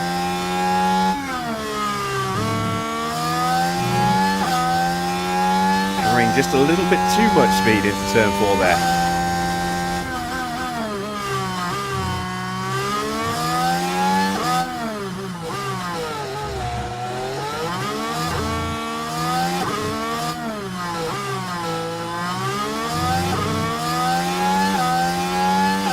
So a 1:15.5 for Norris and a stay negative on the dash. 1:16.8 for Max.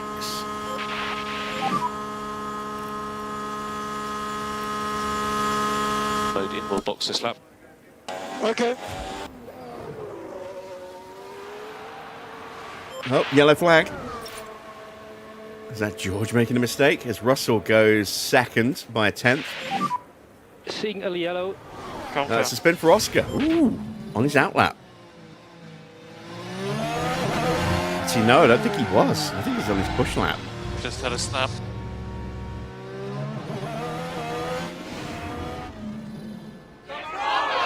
Was that his push lap? It was. So a sympathetic screw up for Oscar there, based on Max.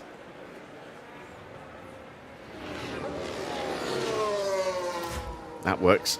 And looks like he has aborted the run. Yeah, he's aborted that run. He's going very slowly here.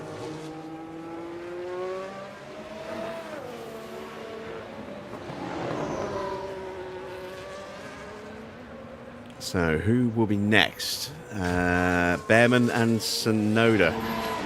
Tsunoda just ahead of Bearman. I want to keep an eye on Bearman here because He only just snuck in. But could he surprise us all here in Q3? Purple first sector for Yuki Tsunoda. Land the pit lane. Pit limiter on. And we stop in front of the garage.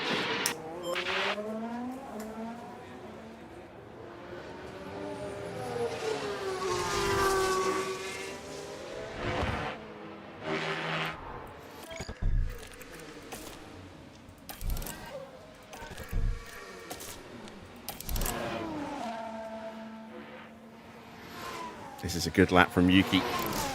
This might well go top. Not a bad lap from Bearman, but he's down about 4/10 to Tsunoda at the moment. Across the line for Yuki, he goes top with a 1:15.5, just ahead of Norris, 62 thousandths. And Bearman slots it into P4. He is 4/10 away. Let's keep an eye on Antonelli and Hadjar. Hadjar is a little bit further ahead. He's just coming out of the sweepers now. Middle splits coming up for Isaac. 29.7, it's decent.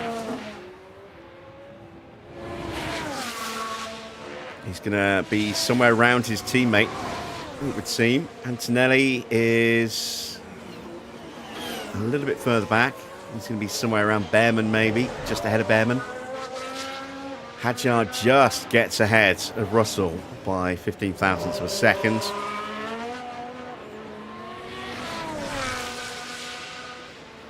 Excellent final sector for Kimi, and that actually puts him ahead of the McLarens. I did not expect that. That is a good lap there for Kimi. If he can find a bit more speed in the first two sectors, he is going to be a real threat for pole position. All right, Lindblad.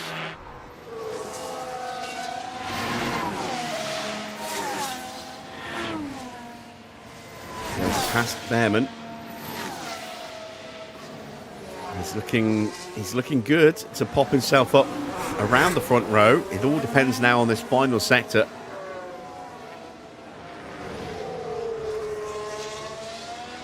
Out of the final turn. And he just falls short. Not the best final sector there. Oscar has gone out to start his final run. He's gone early. Everyone else on their way back to the pits.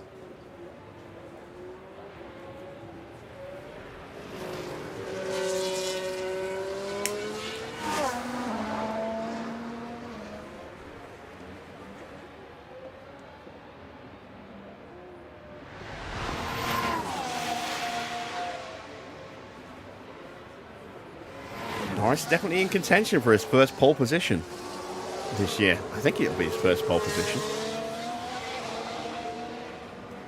I think Max has had 4 pole positions so far this year.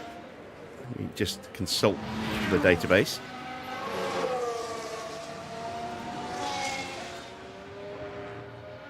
I know Max has had... Yeah, Max has had...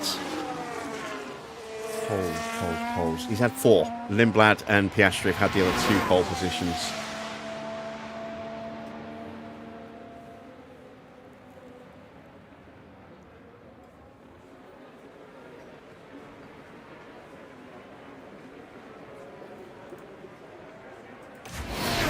Alright, so Oscar on attack.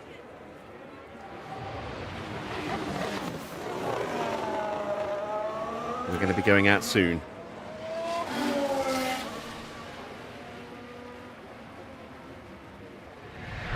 Out goes Kimi. That's a 27.8 for Oscar. That's a very quick first sector.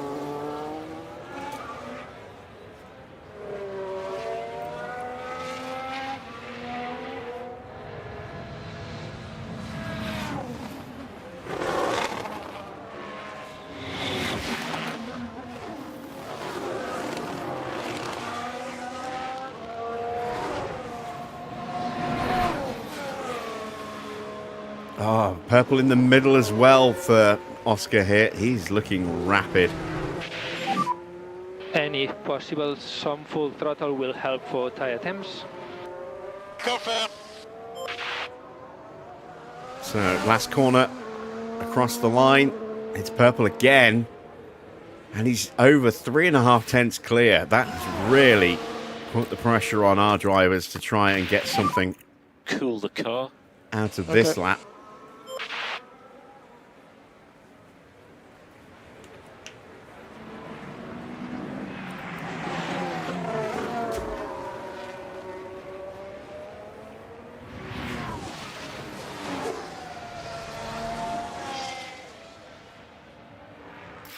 Let's take a look at George.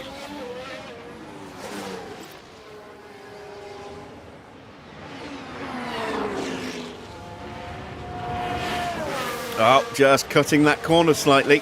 Hadjar not in the best position. Track is clear. Yeah, Track George is just pushing clear. a little bit too much. He's not had a good middle sector, so I don't off think George for is going to be last anywhere corner. near the front Off. row. Once qualifying finishes. We're looking good. Good to go, good to go. And across the line. No improvement at all for George Russell. All right, Norris looking good so far into turn one. No mistakes. We need a good lap from Max more than anything. Long way off the pace.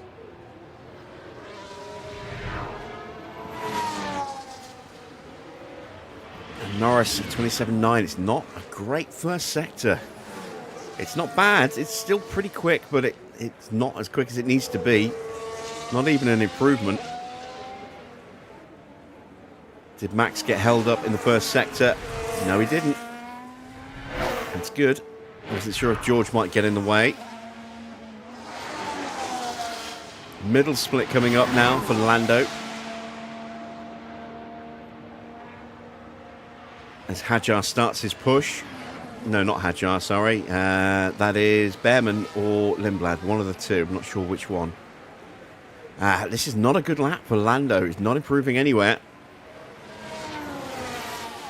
Max finds a lot of pace in the middle sector. 29.4. That is glorious. So at the moment you are P4. And no improvement for Norris. Confirm. Where can Max end up? Is he going to be able to challenge for pole position?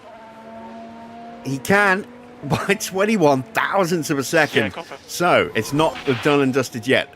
It's Piastri can't take it. He's done. But Tsunoda is on his lap. Antonelli is going to stay in P4. Bearman is out there with an much improved first sector. Lindblad's on a lap as well, but he's not improving yet. 29.7 for Bearman. That's not quick enough. That's 3 tenths slower. I think Yuki's going to be the threat. Lindblad stays in 6th. Tsunoda is close. Bearman gets ahead of Hadjar. It is going to be Yuki Tsunoda to challenge. He's the only one left to cross the line.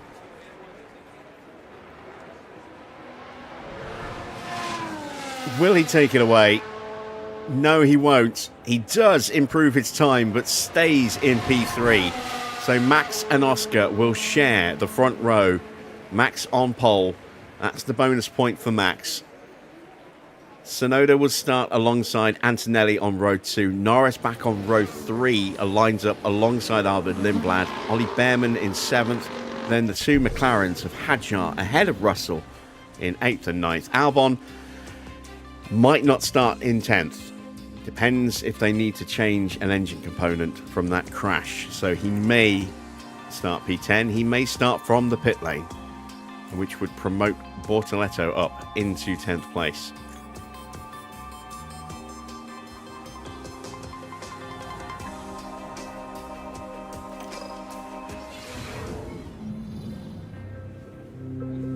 It's almost time to get things going here in Mexico City as we settle down for 71 laps of breathtaking action. We've seen some unbelievable action around the Autodromo Hermanos Rodriguez in the past. Ferrari's Sebastian Vettel had to fight off both Red Bull drivers only to be demoted off the podium in 2016 in what was a highly controversial moment. Thin air at this elevation means less airflow around the car. Drivers could struggle with cooling their cars and themselves around Mexico City's track. It's a physical test of technology and human endurance alike. The time has almost come for our drivers to fight it out wheel to wheel. Race day has arrived.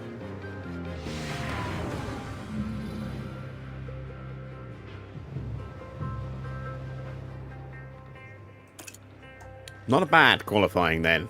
Let's take a look at that started grid. Bortoleto has been promoted, so that will be a pit lane start then for Alex Albon.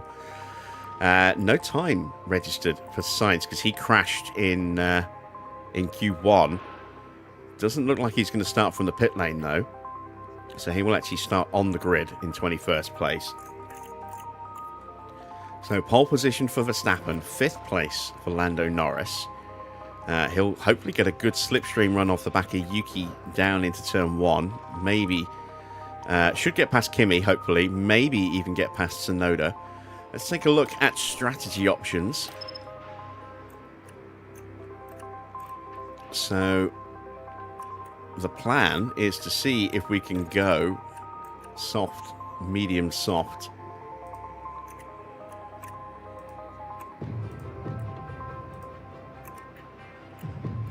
It will be a little tricky. But I think we can just about pull it off. We'll have to be a little careful with the tyres in places. Hopefully we'll be able to just protect our tyres enough to make that work. Let's look and see if the one stop is viable. It is. But it's not going to be quick.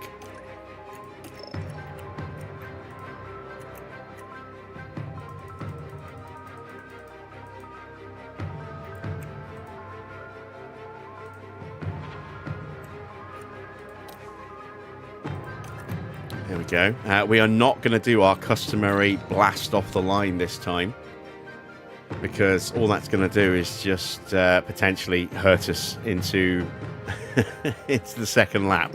But we will take 5 laps of fuel out, and we will push the battery. We'll give it a little bit of a push to the tyres, but nothing too serious. We'll look to cool that down very, very quickly.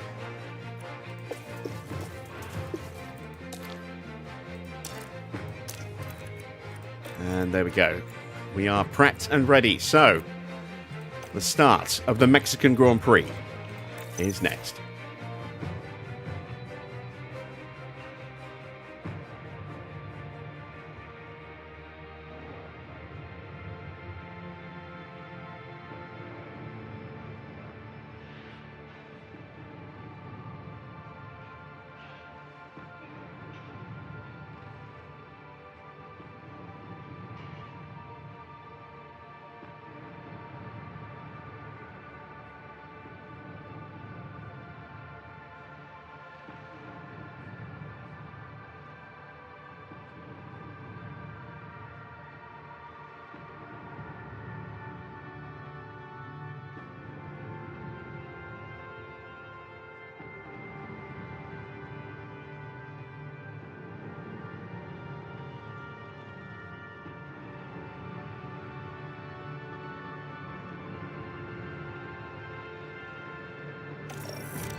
Well, it's great to have you with us, folks, as we settle in for the weekend's Grand Prix action.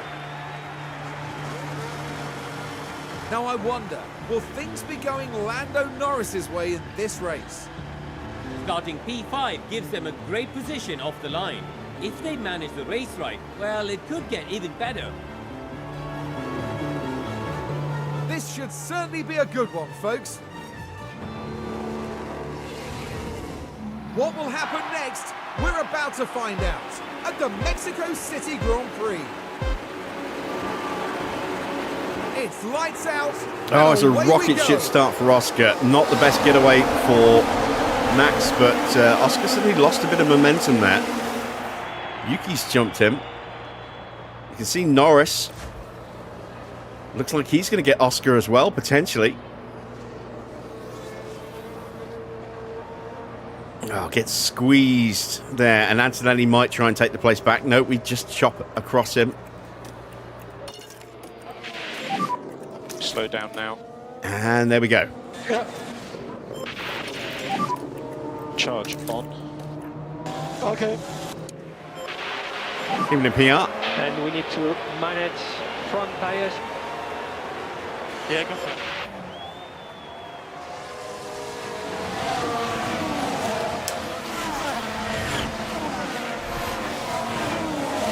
So Yuki was able to use Max's toe to get past Oscar. Norris was able to use the toe from Yuki to get past Antonelli and nearly got past Oscar as well. Just got squeezed through turn 2.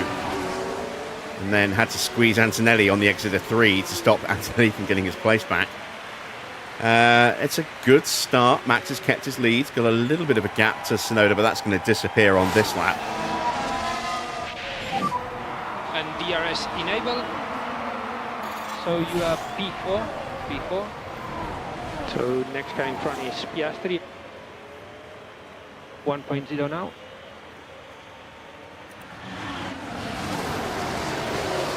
We'll need to give Norris a little bit of extra battery boost here, just to make sure that as the others try and close in on Max, they don't leave Norris behind and vulnerable to Antonelli. Confirm. There we go. Hopefully that's enough. And charge button on. Confirm.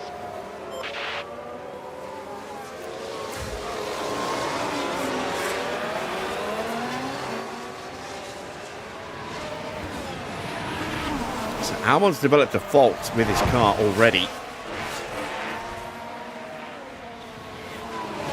That's probably a lingering side effect of that big crash that he suffered.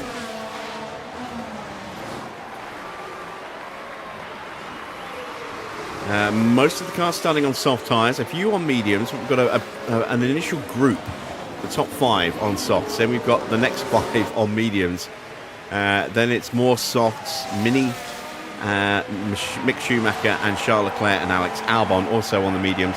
Definitely seems to be more of a swing towards starting on the soft tyres. As through goes Yuki Tsunoda with the DRS. There was no point trying to fight that.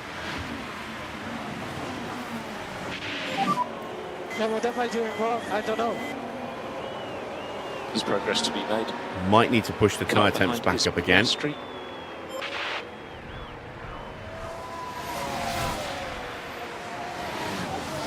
Yeah, we're going to need to just edge the tyres up a bit. Well, at least we didn't blitz them completely And off the try to line. increase pushing status.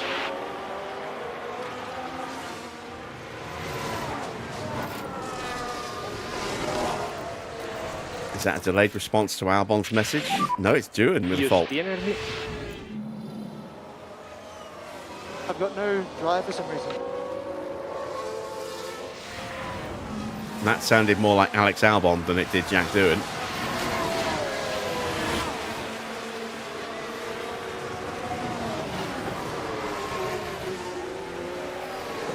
Didn't detect much of an Aussie twang to that one.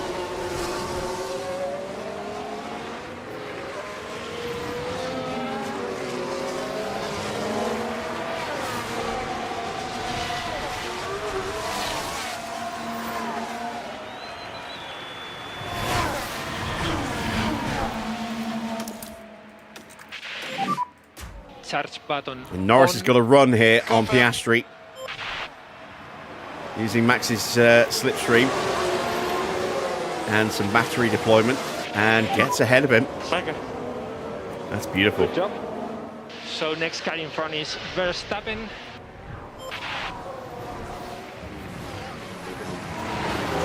And we're going to take a patient approach. Let's see, track temperature 37 degrees, ambient temperature 21. There's a lot of cloud cover at the moment. Going to get a little bit of sun to help put some heat back in the tyres through here. So it'll be easier to look after the tyres in these periods. And again, with the soft tyres, should be easier to keep the tyres in the window on a little bit of a safe push level there. Problem with Sainz now. A lot of clipping. Again, Sainz had that big crash in qualifying. Now Colapinto as well. But there! Oh dear, that's not what they need right now.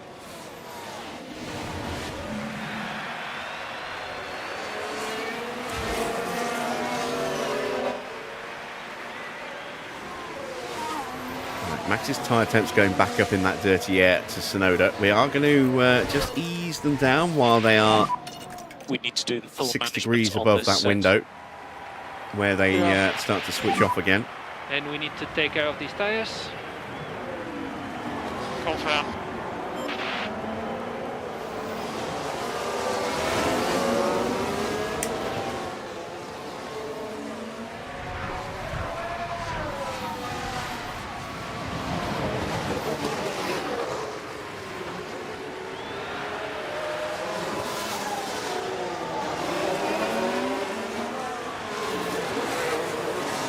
We're not necessarily looking to stretch these tyres that much, but I do want to have maybe a little bit more grip than some of the others around me so that when they box, we can just turn our tyres up and attack, try and avoid being hit with an undercut.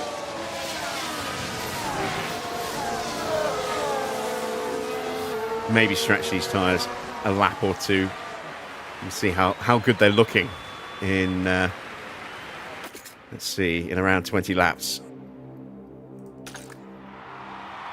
Or in around 15 laps time when we hit 20 laps. Max might have just lost the DRS this time round. He did. Norris with DRS. He's still close enough to get a slipstream though. And charge button on.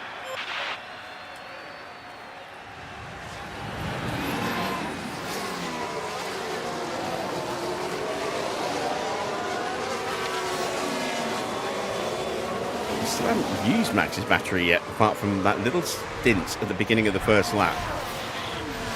So we might turn that on soon. Antonelli is putting some pressure onto the back of Oscar.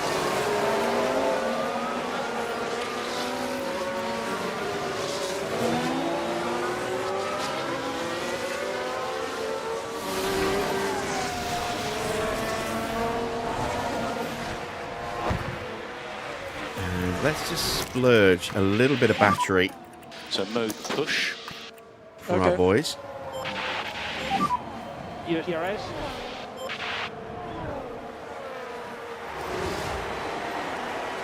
See if I can get back into Tsunoda's DRS just before the end of the lap.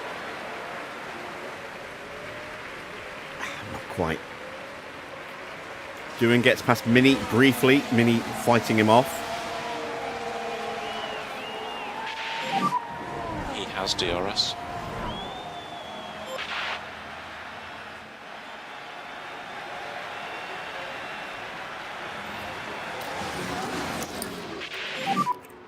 Charge on. Okay.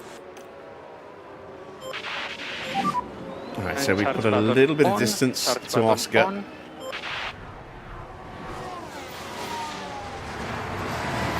So hopefully he won't have DRS on us next time around. We'll leave him and Antonelli to fight, I hope. Sun's starting to peek back out again. And a proper sun coverage in a few minutes by the look of it. Evening, Daniel.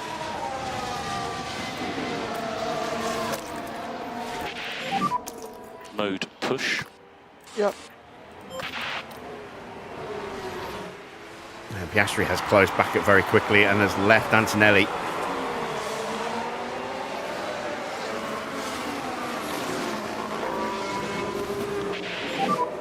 We're happy with time management.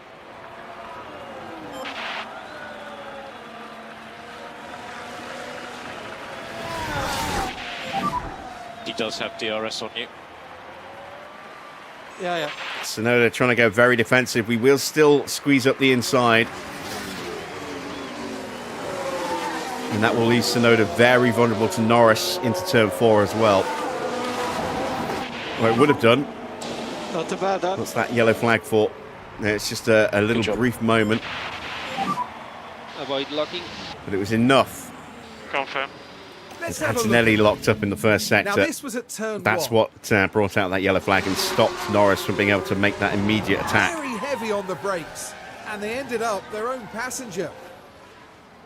Antonelli just about getting back on in front of George, but he's now lost some life on his tyres. He's developed an issue with his car.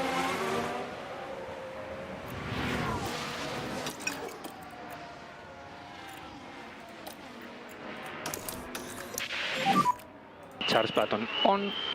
Confirm.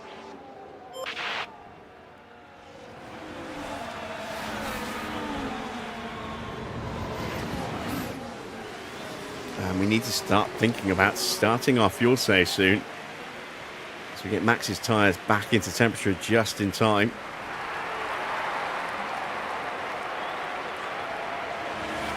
Oh, please tell me we got that DRS. You were the fastest car on track last lap. Yes, we did. Just killed our battery. We need to We reduce are K1 clear of usage. Sonoda briefly. And push. He's close enough to slipstream us, but Norris Charge did get on. into the DRS. And that's a full safety car. Charge on. Confirm. And it's an early safety car, so we're going to see some people So safety car changing their deployed, strategy. safety We car are deployed. almost certainly going to stick with ours. Charge button on. Stay This positive. allows us to get some good fuel Yeah. saving done. And keep working on those tires. What happened into who? It is... Ooh, it might be a red flag. Yeah, it's a red flag. Schumacher is out. So what happened to Mick? He's blocking traffic. Now we're through the last turn here. Oh, that's Just a pretty lost big it on impact the, there. Now exit their of the confidence corner. will have taken a hit with that.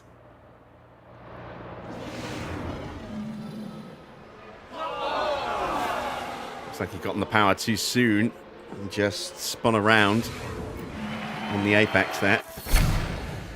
Right, that does make things a bit more tricky. That it's a red flag. A safety car would have worked out for us. A red flag makes this harder to figure out. Everyone else is going to put fresh tyres on.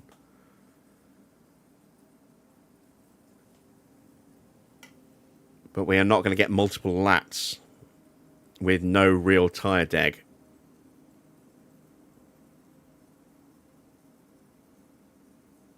To stretch out that first stint. So we are going to have to switch to a set of hard tyres, I think.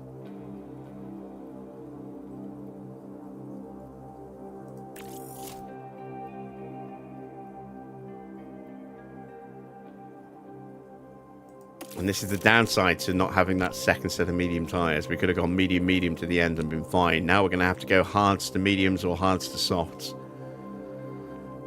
So let's put on hard tyres.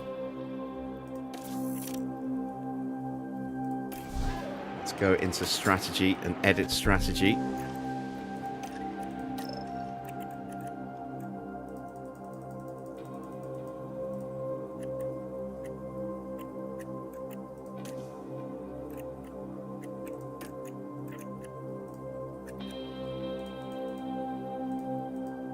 Yeah, that's definitely going to be quicker.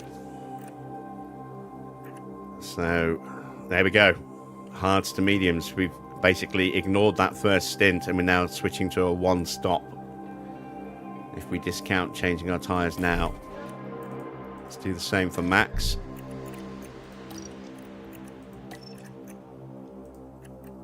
And then we'll still have a brand new set of soft tyres available if we get another safety car. So we could maybe come off these early, put on a set of mediums and then a set of softs at the end. And do medium to soft to finish off. Right. That is it for our strategy changes. We'll take a quick commercial break and then get the race back underway again.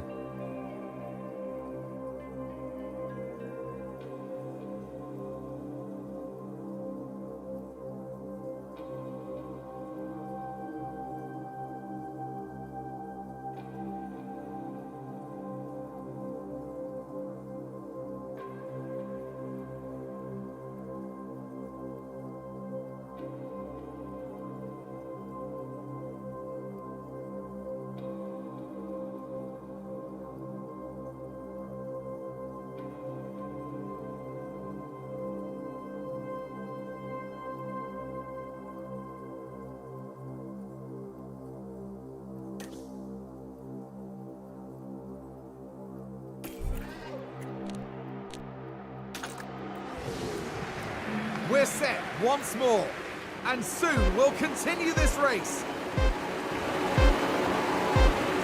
And it's lights out, and away we go. Of course, we are potentially going to get a really bad launch as a result.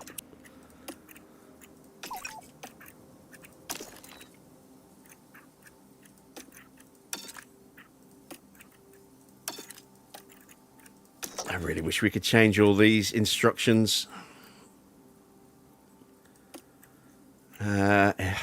before we hit the red lights again, but unfortunately not. Right, as long as Max can stay ahead, Norris will be able to draft him through, No lift off needed. which he has You're done, doing a good job. and Tsunoda's had to tuck in. Confirm. Mega. So Doing a Max good job. gets the launch. Let's see if we can get a better overview shot. Now this was on the straight. It's certainly inviting. Antonelli's going to draft us through past Oscar, and then tucks in behind second Tsunoda, place now. and by the time he thinks about switching back and getting alongside Tsunoda, Tsunoda's drifted over and closed that gap. Oh, look at that. Hadjar is having a look at Oscar as well. He's on soft tyres, so a better grip into the corner.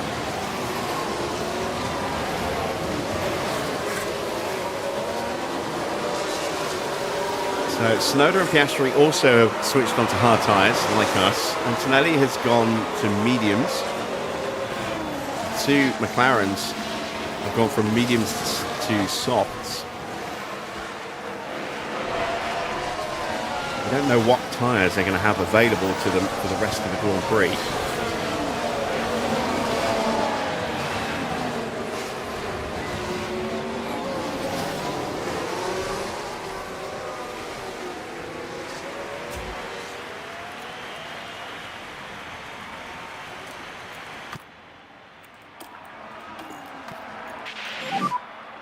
Okay, remember mode push. Yeah. DRS enable. Right, we'll turn off our batteries now. Charge on. Yeah, okay. Turn down the tyres. Yuki's going to close back in on us. Charge button on, please. Confirm. He is going to be a consistent No management threat required. to us because he's Okay. looks like he's mirroring us on strategy, and we know he's quick. Piastri also is going to be a threat. Antonelli's the wild card here. Partly because he's on a slightly quicker compound tyre, so he's going to be on a different strategy to us. He might go on to hards to finish out after this. He might not. I don't know. Norris is just out of range. Another behind with DRS. Let's see if we can sneak him back into Max's So DRS deployed. just to help Yeah, keep him confirm. ahead of Yuki. And the answer is no, we can't.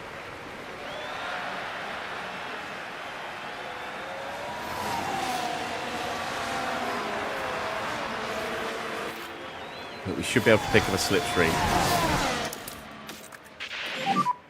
Charge button on. Colapinto. And as far as we can tell, they've got a fault with the car.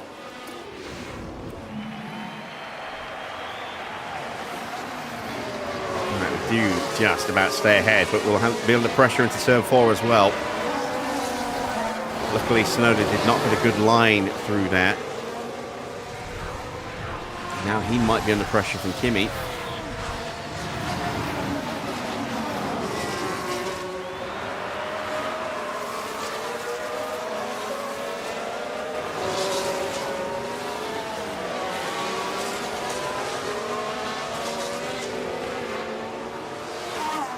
So we saved about 2 kilos of fuel or so, give or take, from that safety car, or that red flag there. We still need to find 4 kilos. And there's about 3 laps of fuel we still need to find. It's around 1.3 kilos a lap here.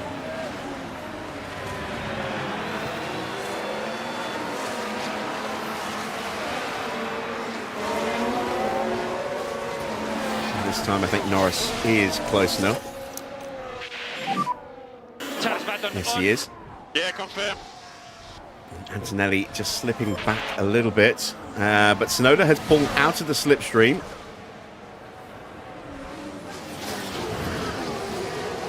And there you can see that means he has to take a tighter line into turn 1, and Antonelli has closed back up again.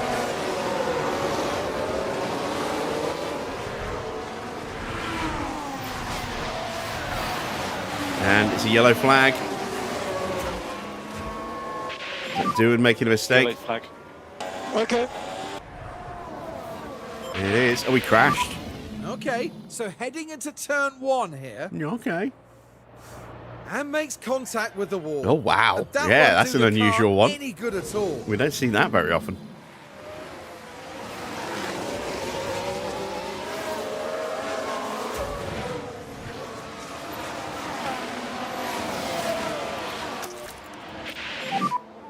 Charge button on. Yep.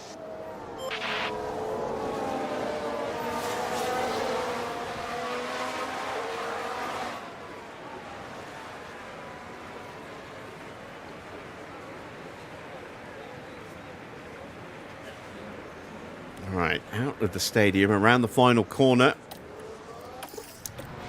And across the line to start And lap tap button on. 15. We are in a pretty comfortable Stop there. position at the moment. First and second, ahead of Tsunoda, Antonelli, Piastri. And then it's the two McLarens of Hadjar and Russell. Fornaroli is up into P8. So he's had a good start. Porsche gets past Ollie Bearman for 9th. Then it's Bearman 10th, Gasly 11th, Lindblad in 12th. Just outside the points. Leclerc now has an issue. But the car's definitely not happy. Surely some kind of fault. But he doesn't want to tell us what it is. So yeah, Lindblad first of the non-points finishes so far in 12th, then Bortoletto, Colapinto, Energies Drogovic, are Mini, good. Sainz, Albon, Leclerc, Lawson, Doohan, and one retirement so far, Mick Schumacher, with a clumsy crash exiting the final corner, which brought out that red flag. Now Russell has an issue.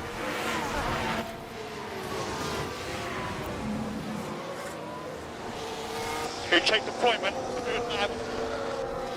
I wonder if Russell's going to start demanding that he gets the place from Antonelli on the team radio. Not that he's got form around this circuit for doing that kind of thing. Charge button on. Confirm. And you can use all the boost bar. Yeah, confirm. Mode push. Okay. Another issue for Doohan, this time running a little wide through the sweepers.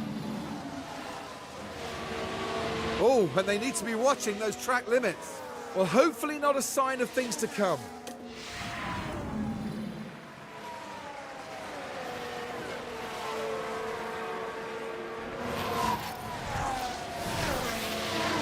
Going to try and just stretch the field a little bit for a lap or so.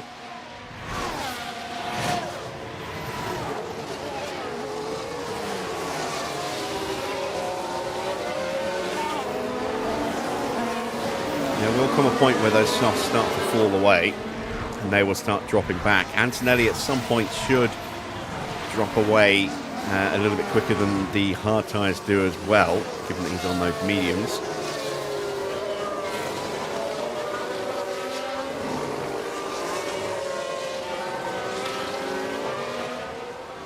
So we're planning to just do one stop now onto mediums to finish this out. We might see some people going 2 stops from this point.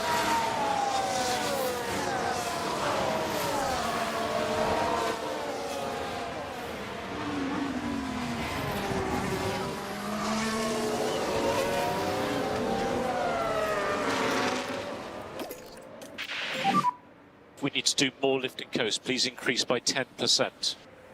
Okay. And looks like we have just about broken DRS. Tsunoda. We've killed Max's battery. We've almost killed Norris's battery, but he has got that little bit of a gap. You need to keep your K1 usage down a bit, otherwise We you'll are just run stretching out the of field a battery. little bit. You can see Oscar making a move on Kimi. Gets up the inside. Yeah, confirm. And gives Kimi a little squeeze on the apex of turn 2 there. So he's through. And that will potentially leave Kimi vulnerable to Hadjar.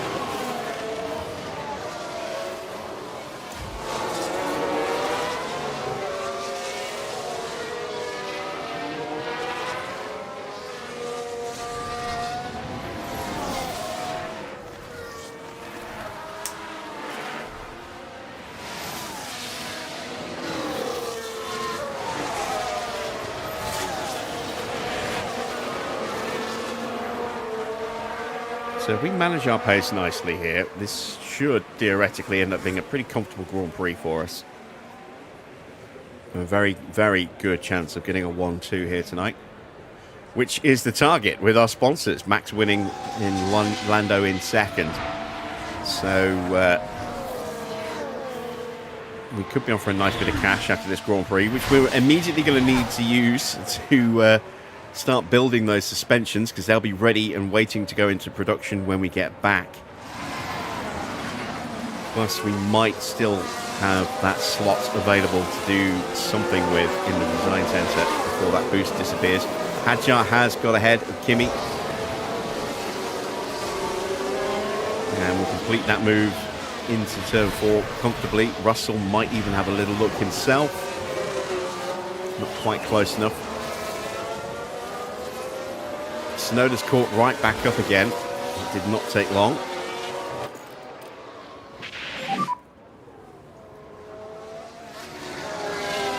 Confirm.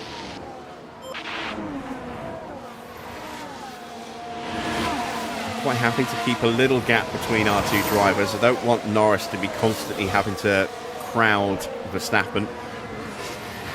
Tsunoda's going to try and squeeze his way through. And gets the position. He will go chasing after Max. Continue like this. Piastri behind.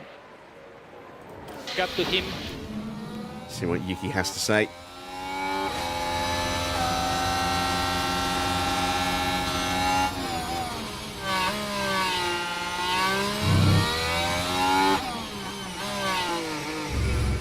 Let's go.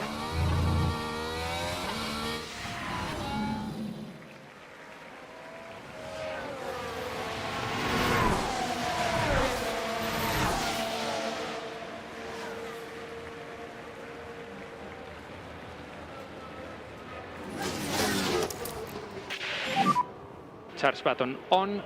Might need to stop fuel saving again soon. If we can get down to about 3 kilos in the next couple of laps, then we'll turn the fuel saving off again for a little bit.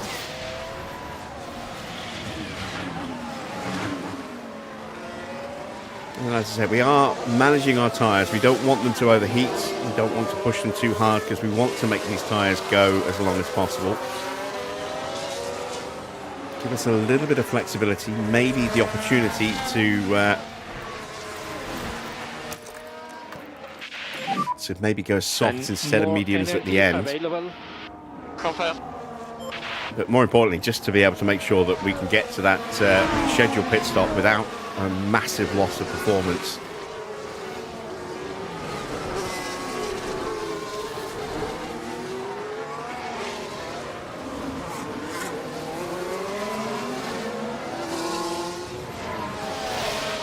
Looks like we are going to just leave the door slightly open for Oscar to have a look.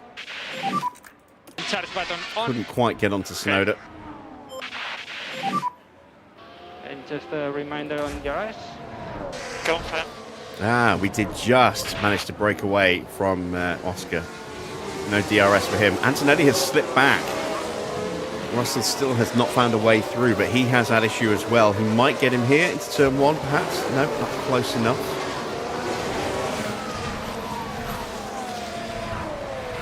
Not sure what Antonelli's issue is. We think it's battery for George. And Tsunoda is now onto the back of Max. Charge on. Yeah.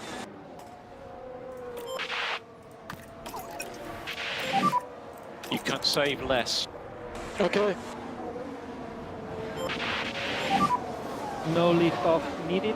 You are doing a good job. Confirm.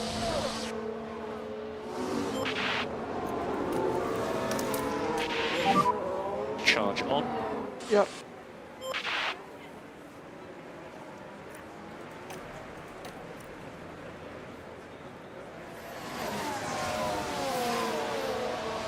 So let's ride on board with Oscar.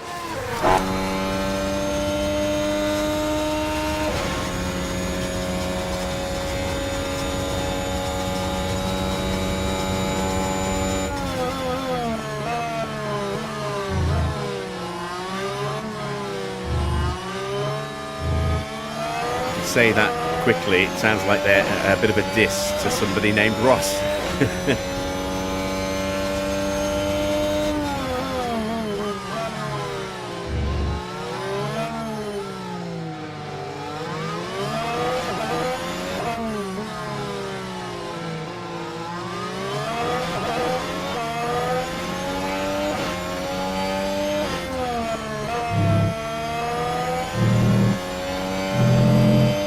Mini gets past Albon into P16. Fornaroli's still hanging on in 10th. On the back of Gasly is Gaps, Bearman.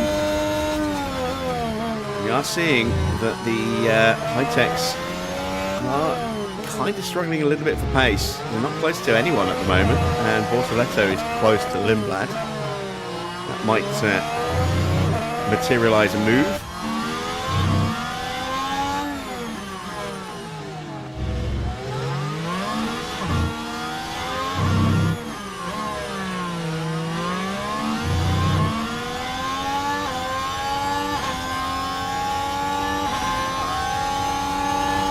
Moves. Oscar gets past Norris.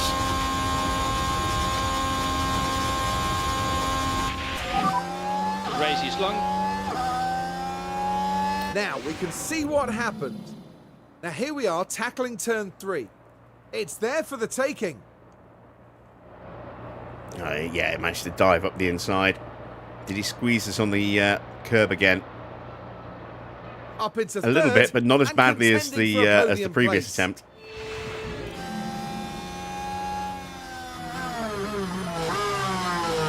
Max still keeping Tsunoda at bay. We'll see if we can get some more battery into Norris, but we don't want him to immediately fall behind Oscar as Oscar goes hunting after Yuki. This is looking a little likely here. It looks like Oscar's kicking on. Okay.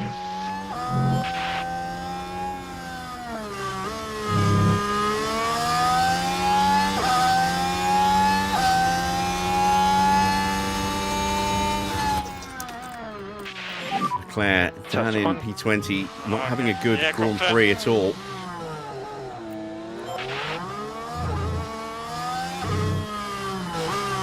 And that's an issue for Sainz. A lot of clipping. Sounds like engine problems developing.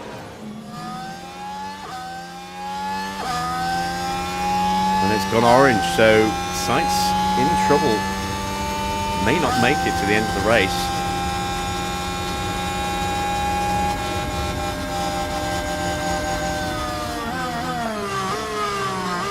Norris has just a little pull out there, just to say, hey, I'm here, don't forget about me.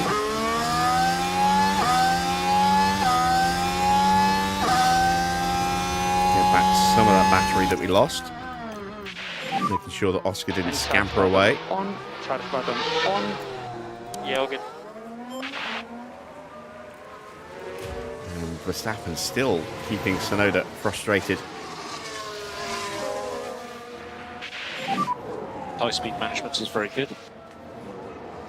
Yellow flag, Mini, by the look of it. Is that a lock-up? Yeah. Now this was at turn 3.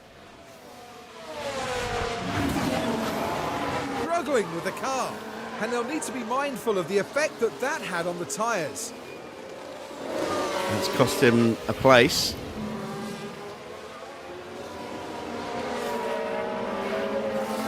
To Alex Albon, but he just got ahead of Lawson.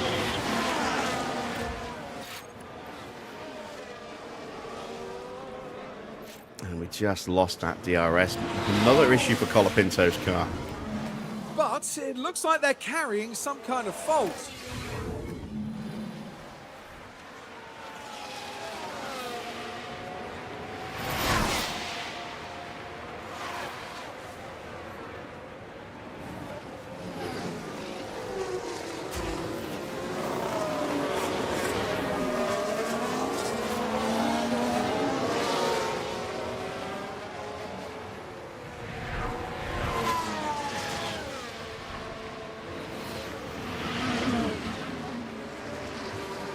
feeling any real need to push Norris back onto Oscar just yet.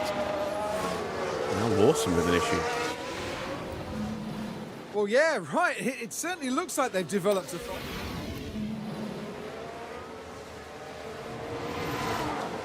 And Leclerc finally gets past Sainz, and so does Doohan.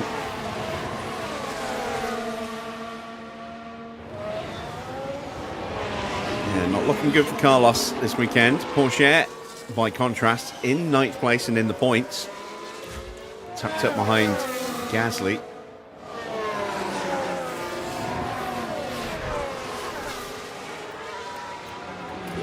And now we're starting to just slip a little bit too far away from Oscar.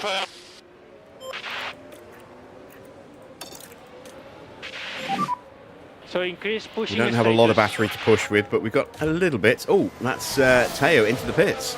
First of the soft runners then, coming in on lap 25.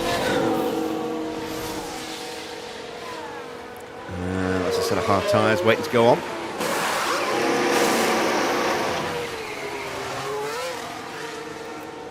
Sainz coming in as well.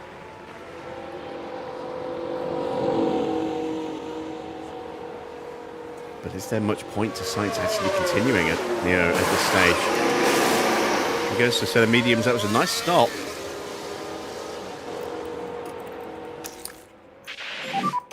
And charge button on. Confirm. Okay.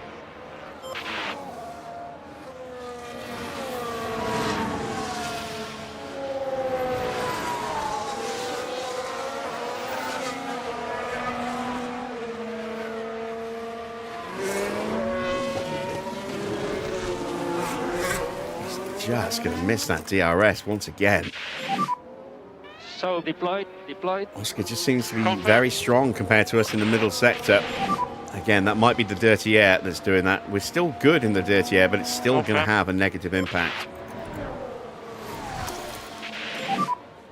Charge button on. Charge button on. All right, Tsunoda's close. This is the closest he's been for a little while.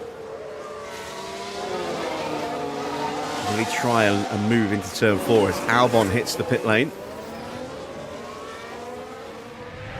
No, it's just not close enough. Look. All right, let's see what Albon does. Another soft tyre car shedding those tyres and going to a set of hards. Clean stop, didn't look that quick. Sometimes those animations can be a little deceptive and they could actually be quicker than you think. Antonelli's now putting a lot of pressure on Hadjar. His soft tyres must be going off.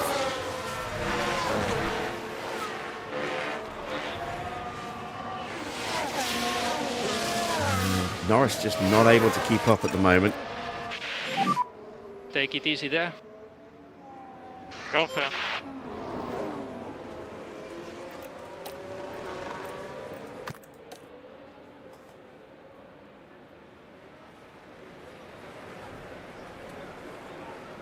As Piastri has now closed in onto the back of Yuki Tsunoda.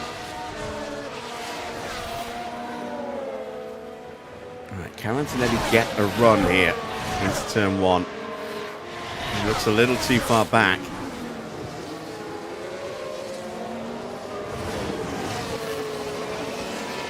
Maybe into turn 4.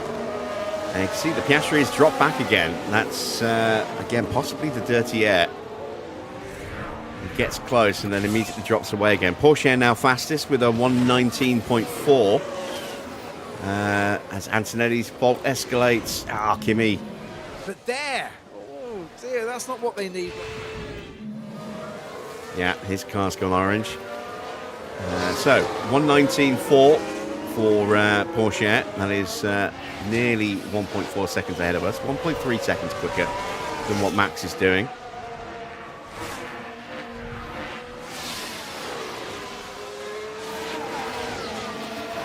1.1 quicker than Norris.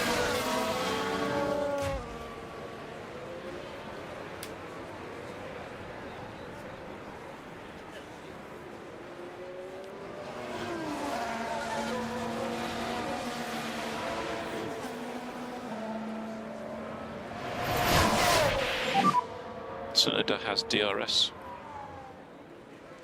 Yeah. Tsunoda getting alongside in the braking zone. He might get through this time. And he does. Tsunoda pushing up into the lead. What is going on? I had no straight line speed.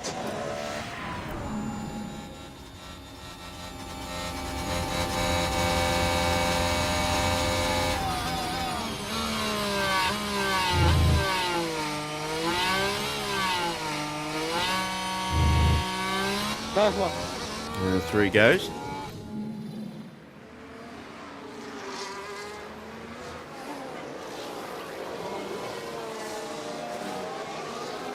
And Antonelli immediately, whatever the issue is, has dropped back another 2 seconds on Isaac. Look.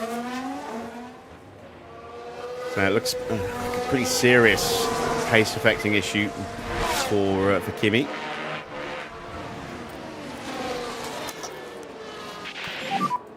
Mode push now.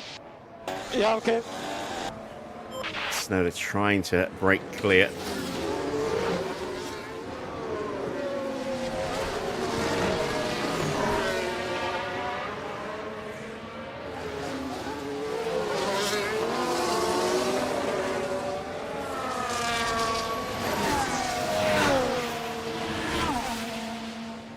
Just snuck that DRS there. So did Oscar, unfortunately.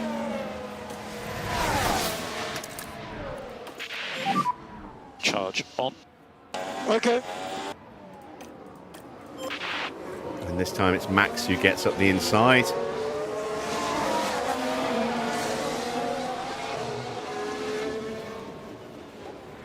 As Doohan hits the pit lane, it's going to be side by side. Max and Yuki into turn 4. That was good racing. And we just push him off slightly Excellent there. job. Currently Right, P1. let's see what Doohan's done. Tyre-wise, mediums coming off that car. Hard tyres going on, so we're seeing some mediums boxing ahead of some softs here. He will come out at the back of the grid behind Carlos Sainz.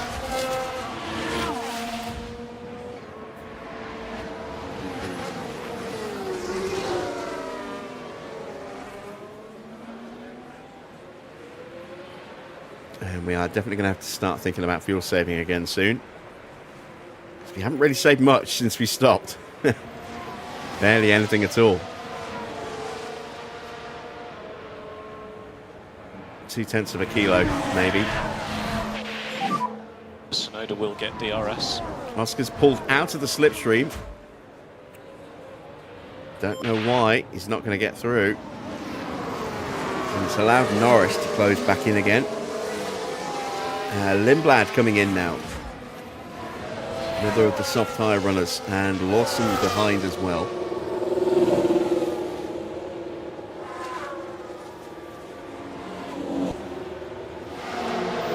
Hard tyres going on. Decent stop, nothing too spectacular by appearances. That's interesting. Soft tyres going on, so Lawson is definitely going to have to stop again.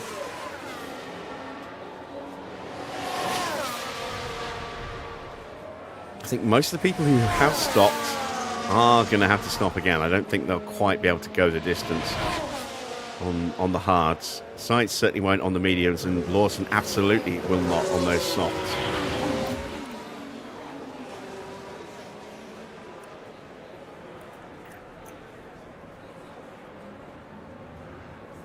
And looks like Yuki's going to miss out on the DRS. Oscar might have a run at him here.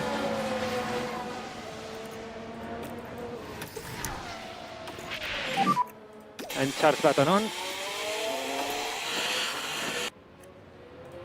Yeah, confirm. And increase lift and coast. Go back to doing lift and coast now. Okay.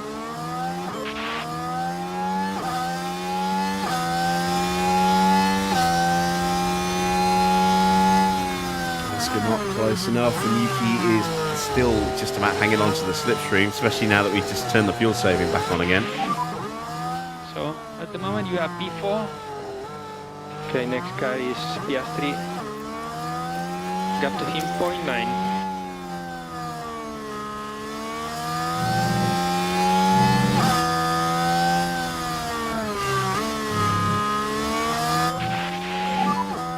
Snow's Start lost button that on, DRS start again. button on.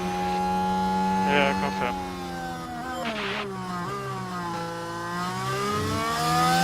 Sainz and Lindblad were side by side. Looks like Lindblad managed to was shot down a little bit there out of turn 3. Well, able to get alongside again into turn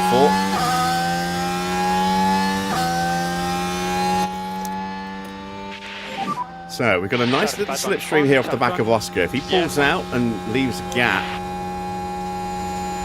Tsunoda pulls out and covers as well. So we can close them both down in the braking zone. And Oscar gets shut down for now. Still got the chance of a DRS move into 4.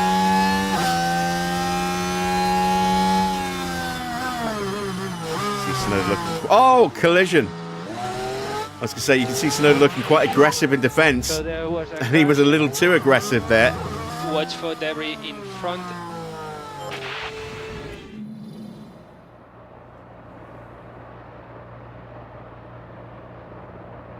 Yeah, that I think is Tsunoda's fault. He just shot the gap. I mean, you could argue maybe Oscar was being a little optimistic, keeping his As for car the team there when back it at the wasn't fully garage, alongside, It but was a tough moment to watch. I would have to say that might go down as a penalty for Oscar, but I think it probably should have been a penalty for Tsunoda. You could see Oscar was there. He was still, even though he wasn't fully alongside, he was still alongside. Should have left more room than that. But he closed that corner, that gap down before they even reached the corner. Oscar's got wing damage. Is it going to be a penalty or a racing incident? It's a racing incident. Oh, lucky for all parties involved, really. It could have gone either way in game for a penalty there. And that's given Max a little bit of free space at the front. Oscar having a look. Him getting ahead of Tsunoda would actually be a good thing, because with that lack of grip, with that damaged wing, Tsunoda's able to just outdrive him through the corners. It would make it easier for Max to just pull away. Into the pits for Gabriele Mini. Evening, mic on. Energies are good. New fastest lap for Alex Albon, a 118.6. That's 2 seconds quicker than Max is doing right now. Decent stop for Mini. He will get out behind Lawson and might even get jumped by Doohan in the braking zone.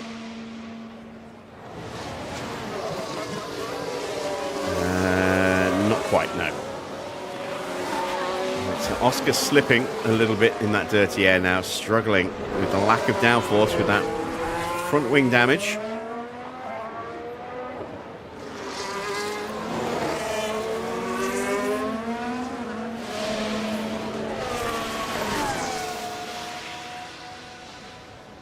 Hadjar's into the pits. So, first of the soft-tired McLarens coming in.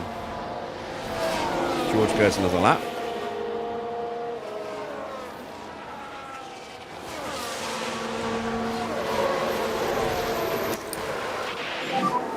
And we need charge button Pretty good on. stop. Yeah, confirm. Norris might have a little look at Oscar here.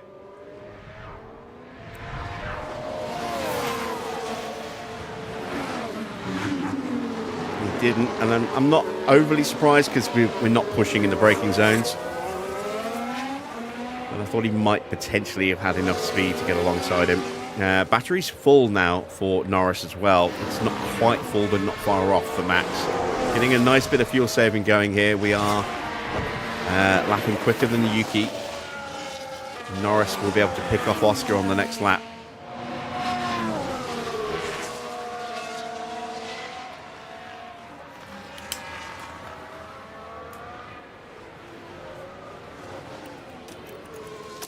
We will help him do that with some battery. And you can use all the boost bar.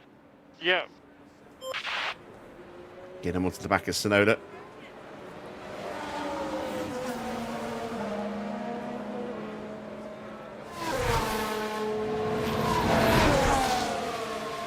Right, Russell's in this lap. No real surprise there with Hadjar boxing on the previous lap. Norris is through. Or is he? They're still side by side. Ah, he's got the exit now. There we go. Russell has gone for hard tyres.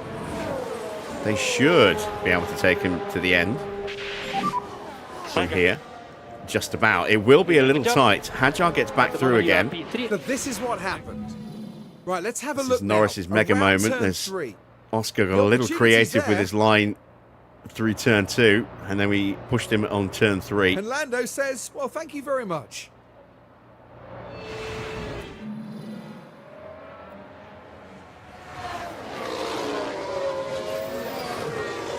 You might be a little bit behind on stream, Micon, if you're just seeing that collision now.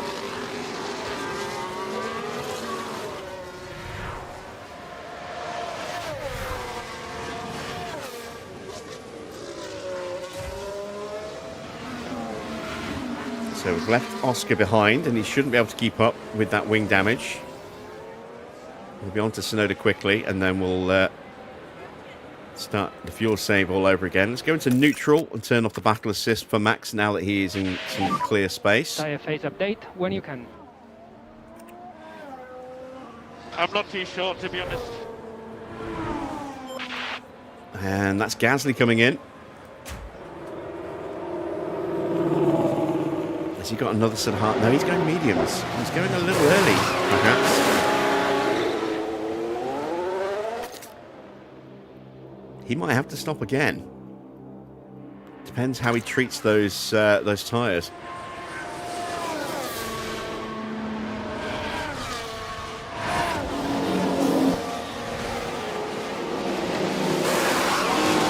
Hard tyres for Drugovic. He should be able to go the distance there.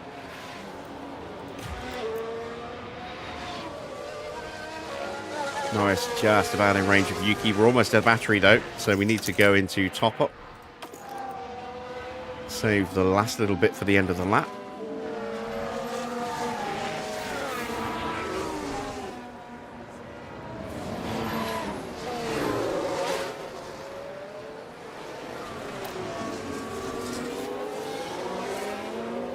And we've got 2 seconds on Oscar now, who is definitely struggling with that front wing.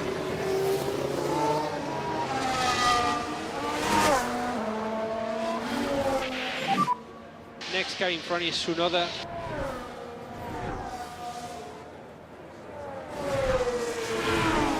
Alright, let's concentrate.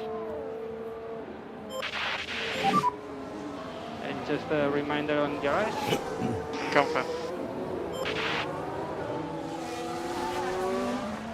So 1.6 kilos. Again, it's about 1.3 kilos for a lap of fuel around here. So we're a little over a lap still to find, but not too much more now. Started 5 laps under fueled, but of course we saved about 2 laps with that red flag. Lawson now goes quickest at 1:18.6 for him. Just about 2 seconds quicker than Max. But a long way back, so I'm not worried about being overcut or undercut by Lawson. Pourchaire currently stuck behind Charles Leclerc. Needs to get past him quickly, or else he's going to be in trouble. Next car in front, Tsunoda. Gap to Tsunoda in front, 1.3. Continue, keep going.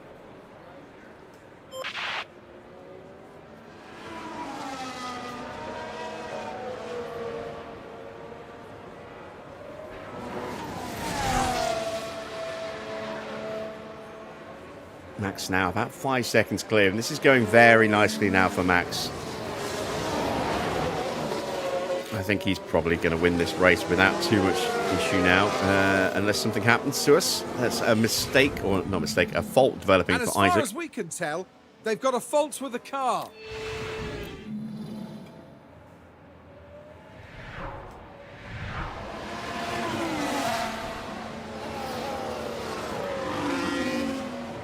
And some of the faults we've seen have been severe escalations, like Sainz and Antonelli. Others have been intermittent. They've come and gone. Next car in front will be Tsunoda.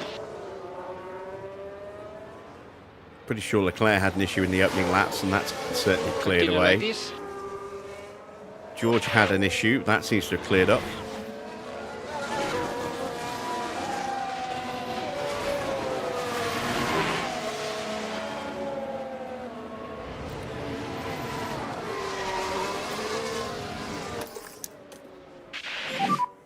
Charge button on. Confirm. When are we scheduled to stop? Let's have a look. Lap 45, so about 6-7 laps to go.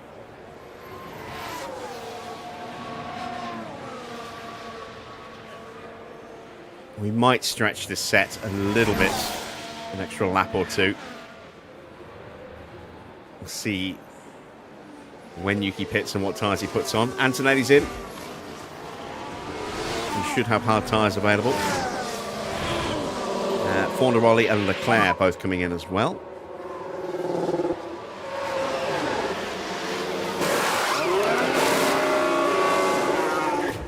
Slight delay getting away because of Fornaroli coming through. Good stop there for Charles Leclerc. Hard tyres for him and Antonelli, and Fornaroli also hard tyres and gets back out ahead of Charles there.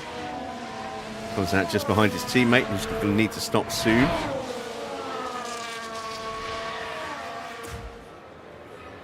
So Max now nearly 6 seconds clear. What about tyres?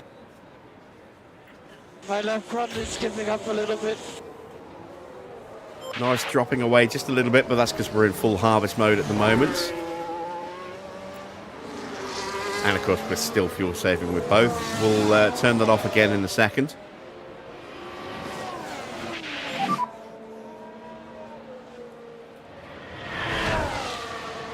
Gap to him 1.8.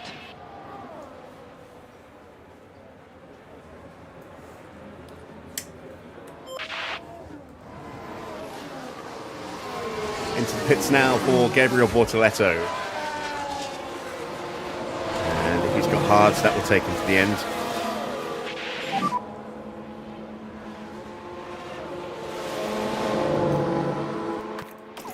Yep, hard tyres waiting for him. Okay, let's get on it. Still everything to play for. From tyre point of view, we don't Start think to lifting try curse and is get Norris a necessary. bit closer to Yuki again. Ooh! Antonelli and Mini getting very close You are doing a good job. to Bortoletto there as he was coming out of the Yeah, pits. confirm. Mini has got through. Charge button on. Charge button on. Okay.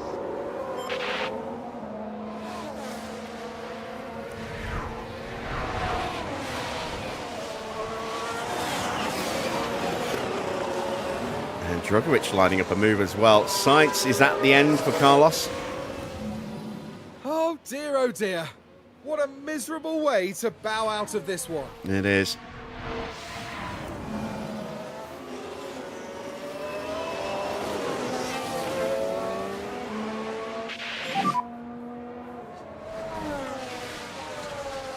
Terminal failure for He's Carlos. got 0.5 behind. We should Long see way him to pull go. in to retire as he gets round to the pit lane.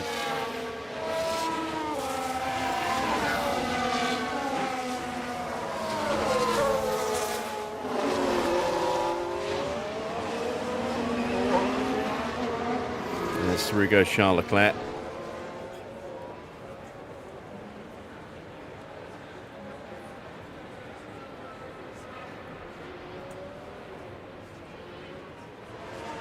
Oh, Sainz is carrying on. Or maybe it's his battery that's failed then. If it's his battery, he'll carry on. But it could be that it was an engine fault and he hasn't boxed, which will... And that might be because Leclerc was trying to get past him and it cancelled the box for that lap. So there's a risk that Leclerc... Sorry, a risk that Carlos Sainz worries. might stay on track and then just stop somewhere on track this lap. And we're going to keep an eye on him. Tsunoda's into the pits. So, what tyres is he putting on? Is this mediums or is he going for another set of hard It tyres? will end soon. Yeah, It's okay. mediums.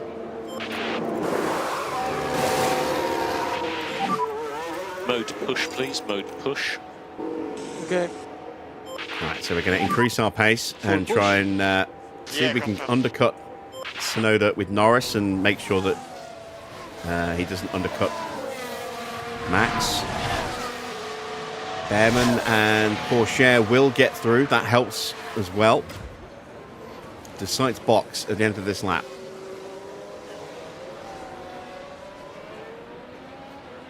No, staying out. So it looks like it's a battery failure then, in which case he can carry on. It'll just be slow. 120.8 last time happy with around. the It's tyre not too use. bad pace-wise, all things considered. Although he has put new tyres on recently, so yeah, maybe not the best.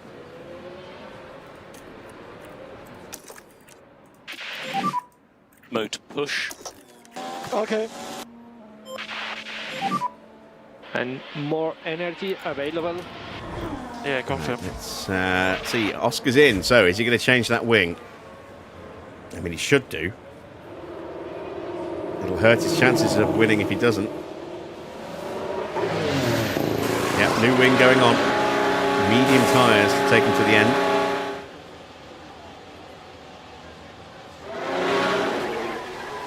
Not a bad stop, all things considered.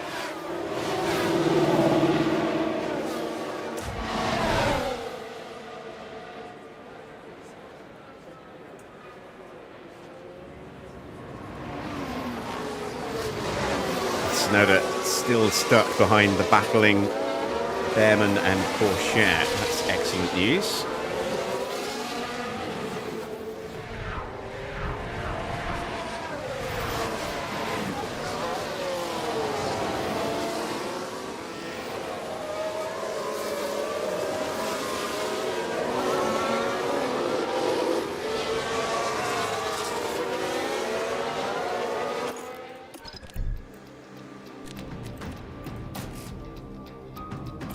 I'm going to box Norris this lap because he's going to be out of battery now, otherwise.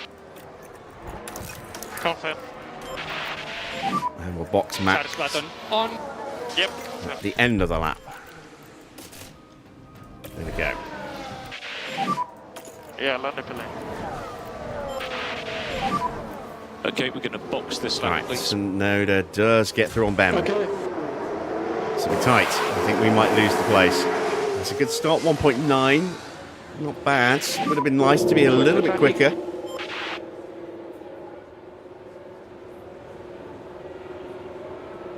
We are going to come out behind Porsche and Tsunoda, I think. There they come. Lawson's into the pit lane. Tsunoda thinking about looking, So has at to the back moment out of you it. are We P4. do at least keep Russell and everyone else behind us, so that's worked out nicely.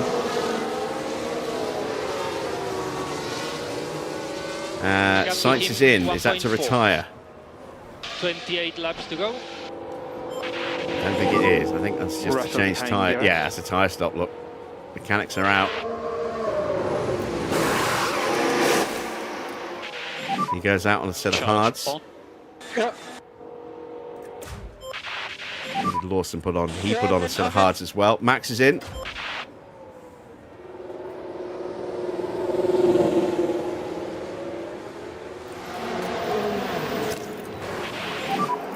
Use the energy. 1.91. That's a better stop than Norris's stop.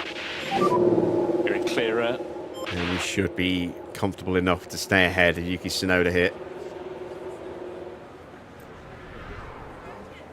Did we manage to sneak the DRS against Teo?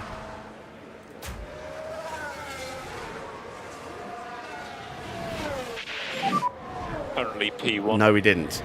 So car behind still Tsunoda. New fastest lap for Oscar, who's down in 12th place. So that loss of pace, combined with a wing change, has really hurt him so far. Confirm. A couple of cars that will have to move out of the way, but not many. Bearman will need to make his stop. Mini needs to stop again, but he's behind. Colapinto needs to stop again. Another issue for Sainz. And yeah, a terminal failure. Absolutely gutting. There's something else gone on that car.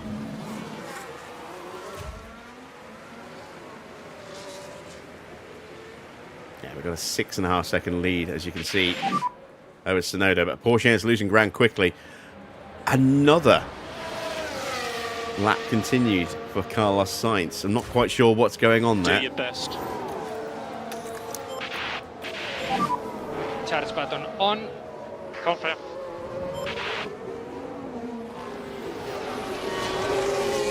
And I think Porsche is going to need to stop again as well. I don't think he can go to the end. He might be able to, but we'll see how long he's been on those tyres. We are good for the moment. Yeah, confirm. Yeah, he's been on those tyres for 20 laps. They will not go the distance. He will need to stop again. As Colapinto comes in, Norris is going to get through.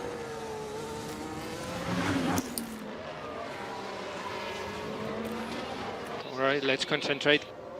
There we go. Give him a little squeeze, and through we go. And charge button on. Colapinto has on. gone hard tyres to take him to Yeah, the end of the confirm. race. Max's tyres still not up to temperature yet. Here's the replay. Now here we are tackling turn 3. The opportunity begging to be taken. Up into third and contending for a podium place. Well, we need second. Gonna go hunting after Tsunoda, who's 4 seconds up the road. We should start to pull away from Porsche pretty quickly now. Russell's going to have to try and fight his way through. Russell's another one of those earlier stops that might be able to go the distance, but might not.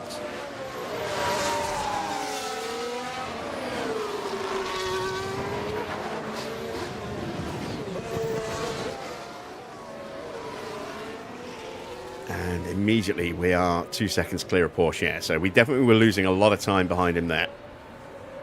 Now that we're through, we are going to have to watch our tyre wear a little bit because we stopped a lap or two earlier than initially planned. 119.0 against a 121.8 for Teo. We are going to have a push for the fastest lap at some point, so let's start harvesting some Charge battery on. for Max while his tyres Okay. are still coming up into the window. Still need to do a bit more fuel saving as well.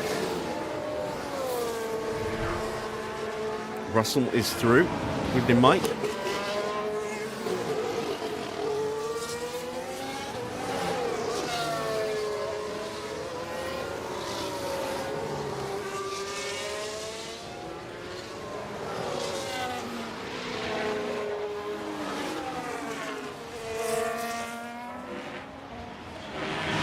We're about 2/3 of the way through this Grand Prix now.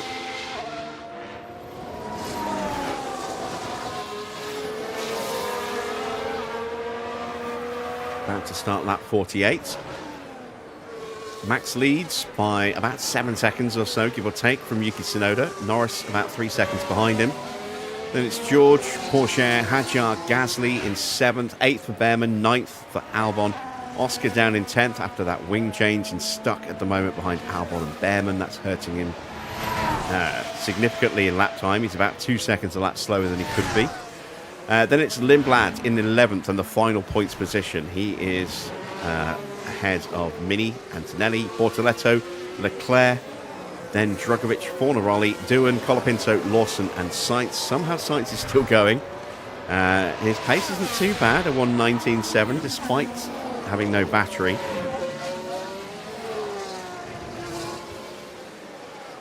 And you can see Norris is closing in on Tsunoda.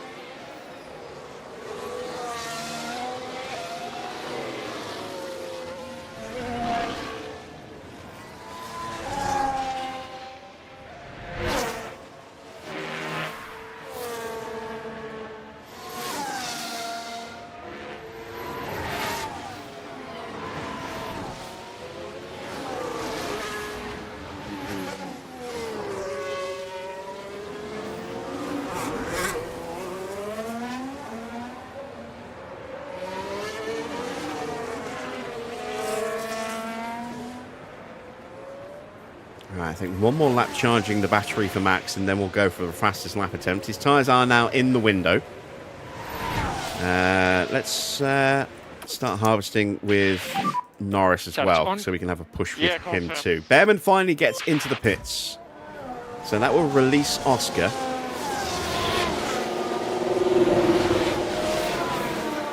What tyres is he going for? Softs or mediums? Softs. It's a little bit of a stretch, but it is doable.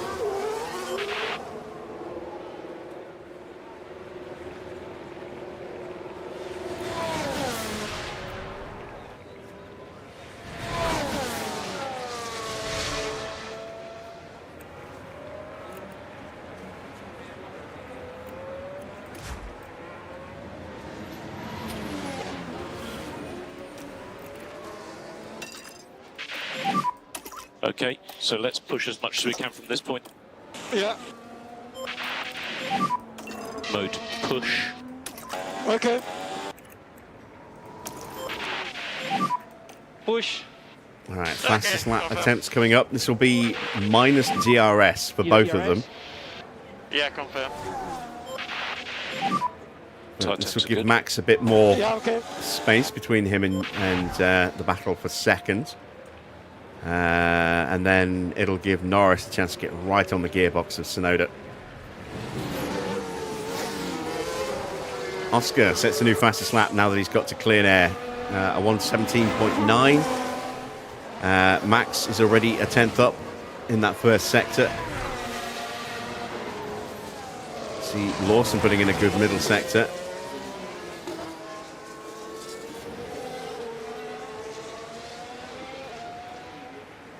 Taking half a second out of Tsunoda in that first sector.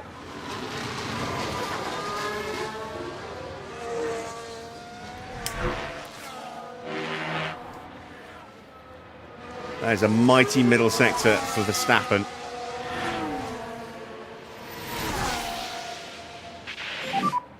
Next car in front is Tsunoda. Gap to him 2.0. Continue, keep going. And across the line, Max sets a new fastest lap of 1:16.7. Track last lap. Which makes a mockery of a 17.9 from Piastri. 17.3 from Norris. And just a reminder on DRS. Confirm. And charge button on. Charge button on. Confirm. And we need to increase tire saving. Yeah, confirm. Slow down now. Yeah. And we need to increase lift and coast by 30%. Okay. And we are now very comfortably ahead of George, And we who need might to not increase make it. lift off. Might Yeah, need to confirm. stop again. How long's he been on his tyres? Let's have a look. George has been on his hards for 15 laps. 16 laps to Isaac. I mean, they could do it, but it's not looking likely. Pourchaire's going to need to stop again, I think. There's no way. I don't think he can make it without risking a puncture. These two may just about squeeze it, but it'll be tight. Continue like this. Even Gasly's going to need to stop again, I think.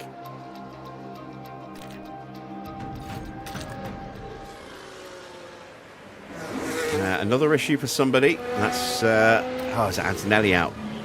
But the car's definitely not happy. No, it's a separate Surely issue. some kind of fault. A separate issue now for Antonelli on top of the severe fault he already has. Sainz is still going. So that just confirms it was definitely battery. Because otherwise that car would have cooked itself by now. We would have seen it off the side of the track in smoke somewhere.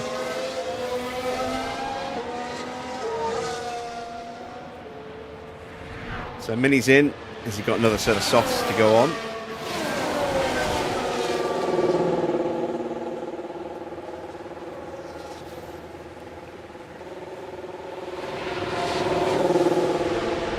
Yes, he does. Oh, bad stop. So he will get out just ahead of Sainz, who is close to getting lapped now by Max. Max just going into the final corners now. Sainz across the line. So it won't be too long now for Sainz. And he's still 7 seconds behind Mini, despite Mini's bad stop there. And now that Mini's out on brand new soft tyres, yeah, he's just going to sprint away. So Norris has slipped back a little bit further, but we're getting that fuel saving done. We've calmed the tyres back down. We are going to have to push after Tsunoda again at some point, but I want to get the fuel situation sorted before we even think about that. Saving as much tyre wear as we can to enable us to have something to attack with, and just taking it easy for Max because we don't want to risk any kind of issue. Speaking of issues, that is a fault for Oscar.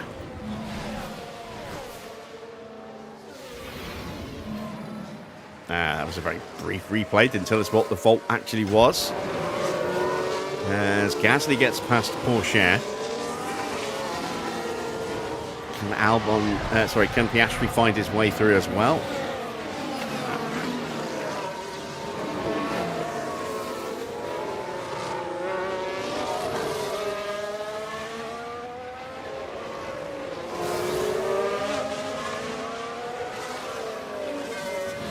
How are you, Mike? Have you caught up now?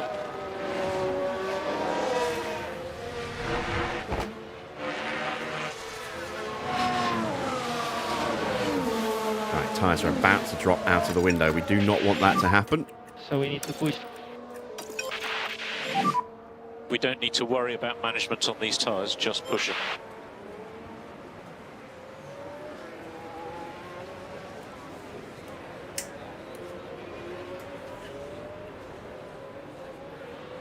Can't imagine it's going to be too much longer till Porsche boxes again. If he does try and go to the end, he's risking a definite puncture. Just given the length of time he'll have been on those tyres.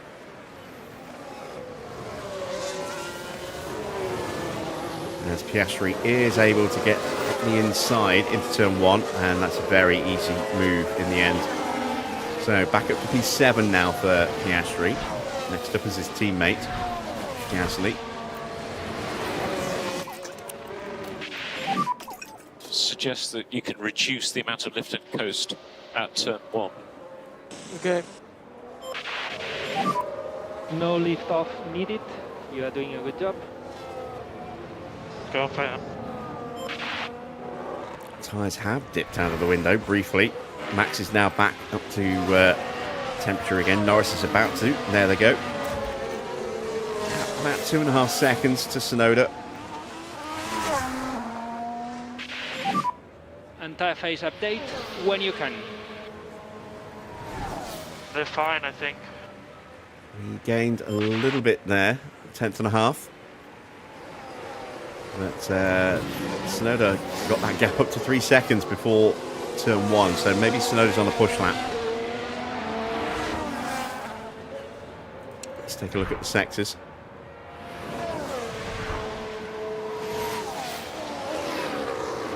Oh yeah, that's a much improved first sector for Tsunoda on the last lap. 3/10 gain. As Doohan drops into the pit lane.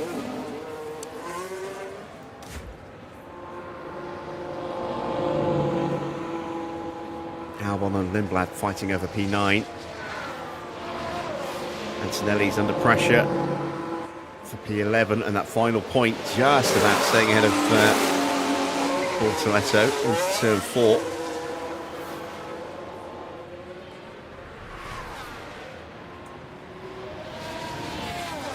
And I think we just lapped Sainz. No, not yet. Sorry, I'm seeing Tsunoda there. There's Sainz. What about tyres? So we're getting close. Doohan will easily get past Sainz. This is whether we can get past him before we catch him. Otherwise, he's kind of not going to be able to try and close the gap up to Mini.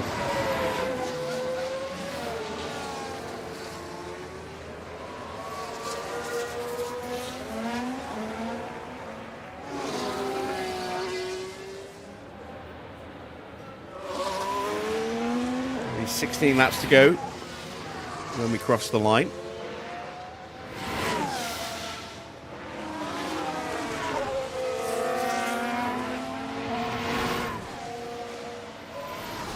Sorry, 15 laps to go when we cross the line. 16 laps now.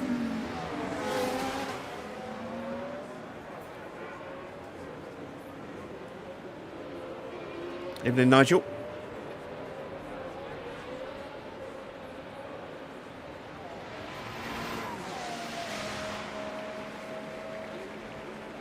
And we are slowly, and I do mean slowly, chipping away at Tsunoda.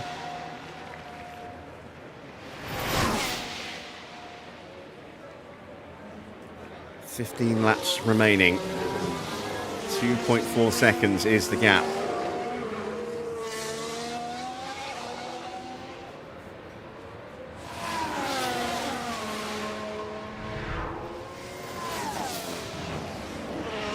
Partway through a shift on the bus. NCT or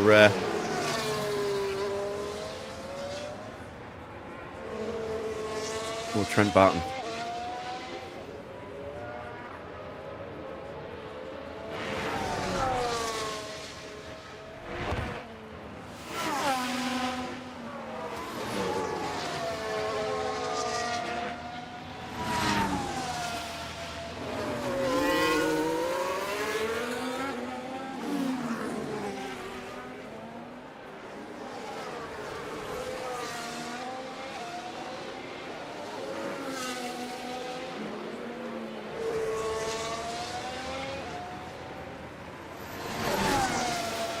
Oh, the bus minigame. Yeah, that makes a bit more sense. There is Doohan getting ahead of Sainz as Max is starting to get closer and closer. Do I think Aston will be better? They will improve. It's just a question of how long it takes them to improve. I think once they get on top of the engine issues that's causing the excessive vibrations, I think you'll see a big uptick in performance from that car. But it's just how long it takes them to get the engine sorted. They're working within the confines of a very tight package on that chassis as well. So that will inhibit some of their engine design a bit.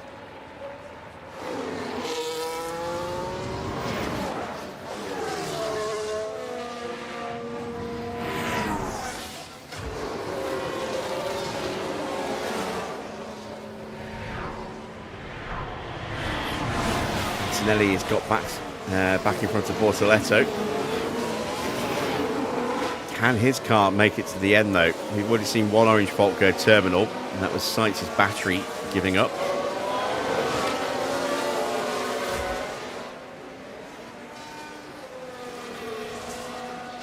We're still not making any real inroads on Yuki Tsunoda. We're going to have to go for it again. And tires are good to push.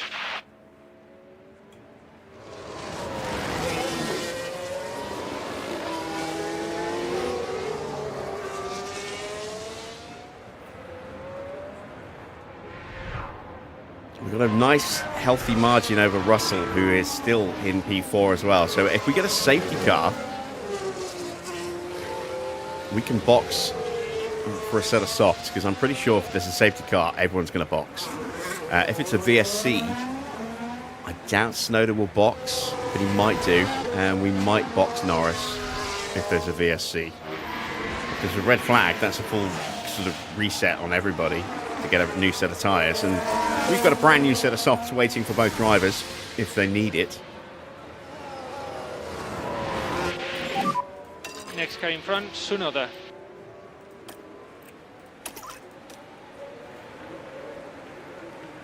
Race is long.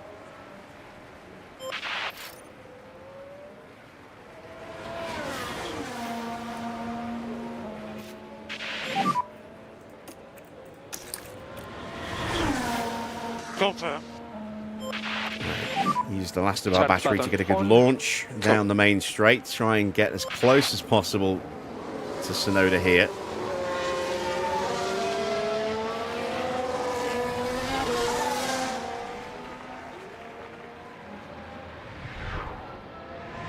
12 laps remaining.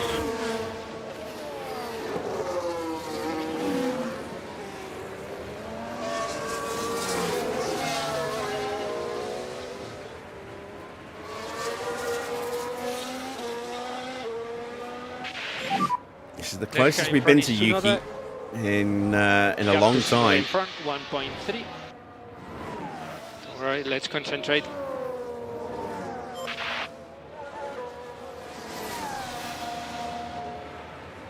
He might be responding though, or it might be the dirty air because the gap's just stayed static.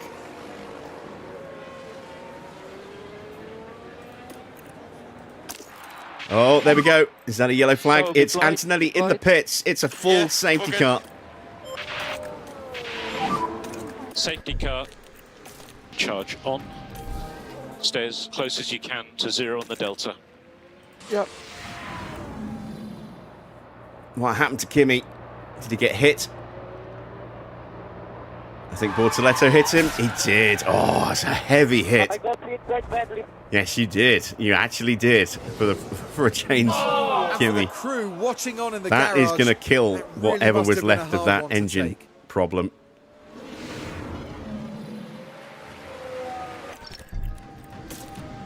Everyone's going to hit the pits.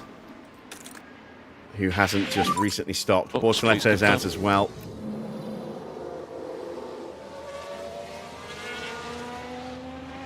And quite wisely saying nothing. Alright, we can go into full harvest mode here. Safety car didn't come out until Max had already gone through. And there you see, look, they're all boxing. We should slow down. Yep, confirm. And we'll need lift off. Yeah, confirm. We need to do the full management on this set. Okay. Somehow Oscar got ahead of Gasly. We missed that. Gasly had to stack as a result in the pit lane, so that means that Hadjar has jumped him. No, yeah, Hadjar was jumped by Oscar because Hadjar had to stack behind George. Soft tyres there. Lindblad's, did he stay out? I think he might have stayed out. Soft tyres for Gasly, for Hadjar, Piastri and Hadjar. Gasly and Bearman hasn't stopped yet. Max in now. Looks like everyone is okay. We'll get to make a second pit stop time, see if we can get a good stop.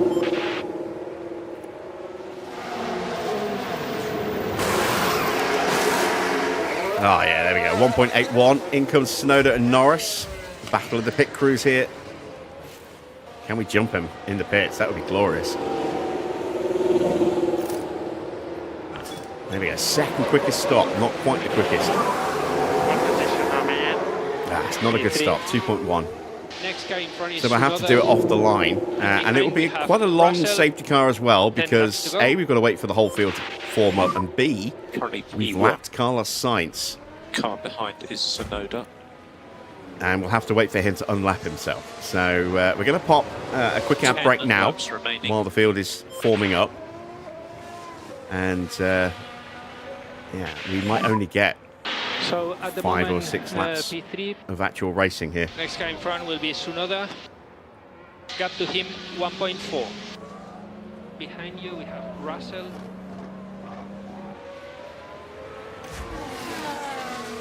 Ten laps to go.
Safety car needs to go a little bit quicker. It's going so slow.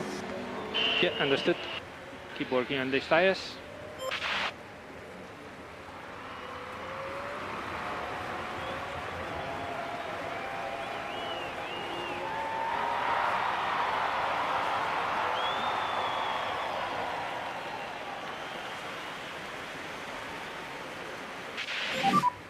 And tire temperatures are good. Yep. Energies are good. Yeah, confirm.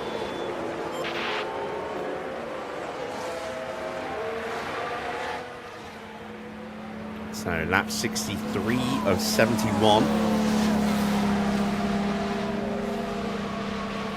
8 laps to go. We've got at least another 2 laps of the safety car. Because the field still hasn't formed up. Stewart is still just crossing the line now to start lap 63. And then when he catches up, then we've got to release Sainz.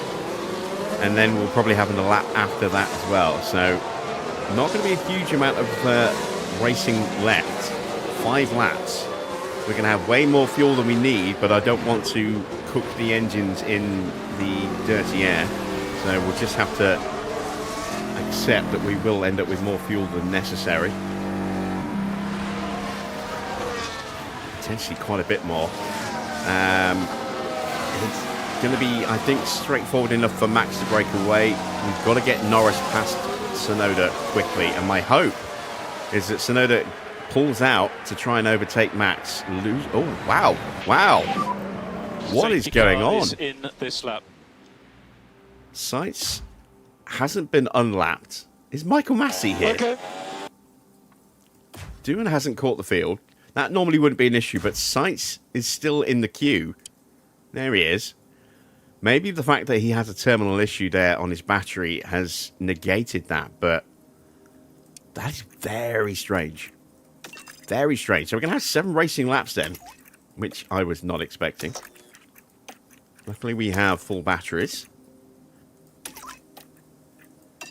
And as I was about to say, hopefully Yuki will pull out of the slipstream to try and overtake Max, and Norris will just get a nice little toe off the back of Verstappen and slot on into the gap and take that place away. Let's see if that happens.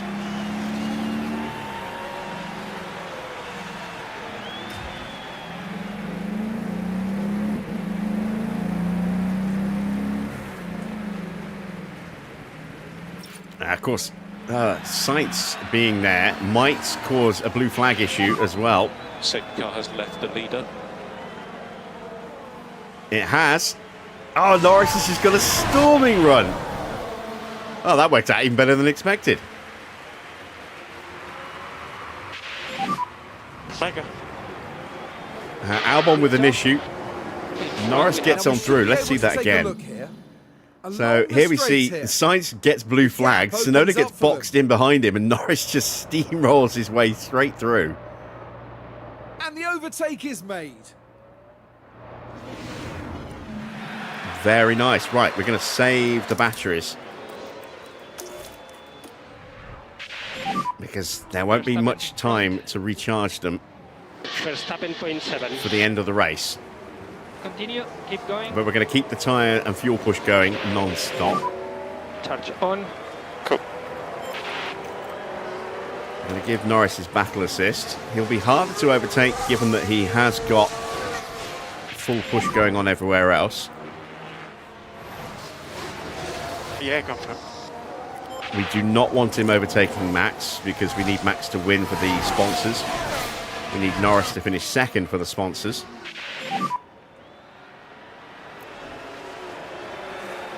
Confirm.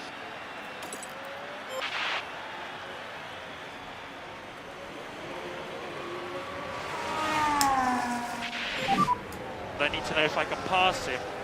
No, you At can't. the moment, continue Not allowed like to pass. Yeah, confirm.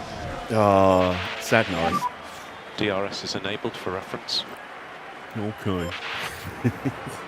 I was about to say, can Russell maybe get in the action on Tsunoda? Now he's got an issue. Deployment out of 10 feels terrible. And that means that Gasly is going to have a look at him.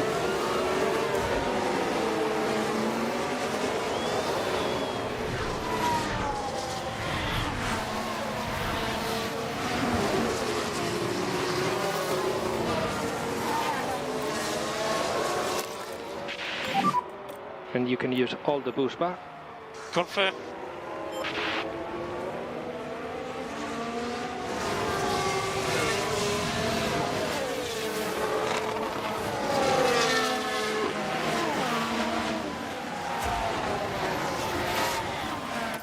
Let's see if we can coordinate this just right. We can Charge break away on. from Yuki Okay. and set the fastest lap at the same time here.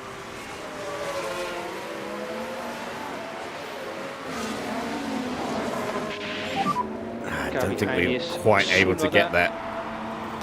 Tsunoda behind 1.0. Continue like this. Still a chance for Norris to maybe get the fastest lap. Mode push. Okay. We might end up giving it to Tsunoda.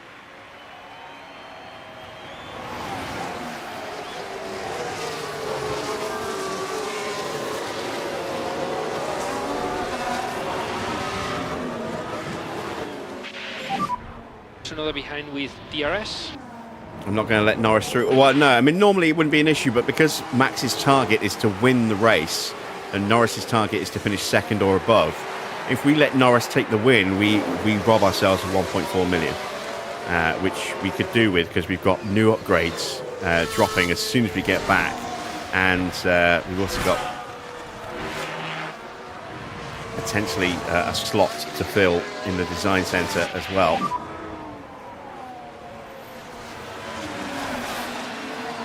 And Tsunoda behind at 1.2. Looks like Max is Right, going to let's take the fastest lap again and make it even quicker. Was it a 1:15.7, I think, wasn't it?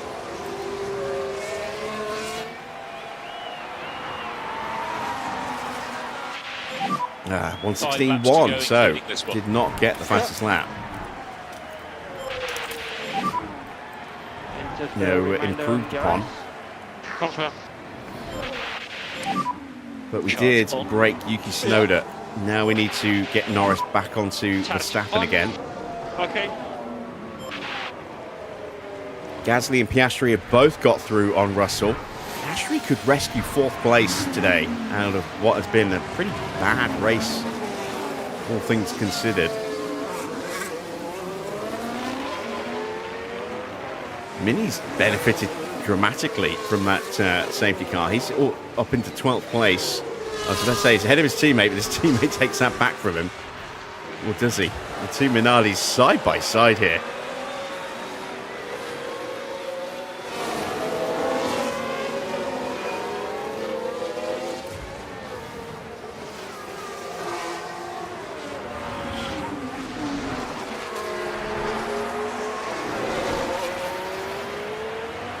Even with Max in harvest mode, Norris just doesn't have enough pace to close up. Four laps remaining, including this one. Okay. We are going to need more battery for Lando. That's not going to be enough to help him defend.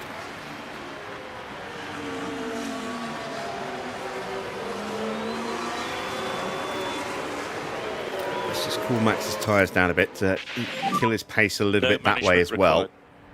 I need Norris to get into the slipstream and the DRS so that we can get some battery in him before the last two laps.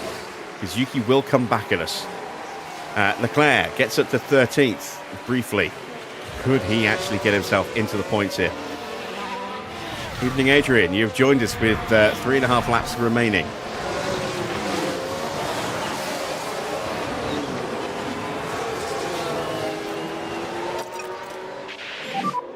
Slow down now. Yeah.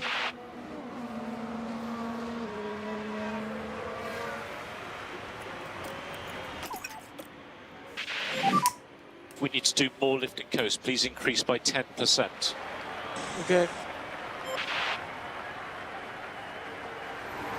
You need to slow down, Max. You're too fast. Three laps Djokovic remaining, cutting the including corners, do Now the we're sweepers. down at turn 9.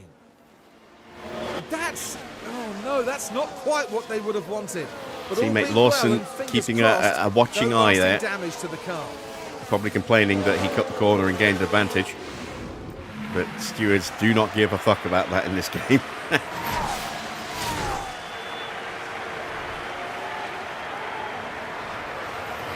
Is that another yellow flag for something else? Or is that just the remnants? Stewart running one again. Oh my god. Now this was the Sauber. Oh, we've seen a few go. Oh no, off wait, the Doohan. track I was thinking Drugovic. Really, Yeah, they Doohan must be with a careful. mistake, but he's a long way back. He never got the chance to close up to the back of the train. So he's still 4 seconds adrift of Colapinto. Sainz still a lap down. He's there now. He's in danger of getting lapped by Doohan. Norris finally gets into range of Max. Just make sure he stays in range so that we can put the harvest on. When will there be some harvest for Lando?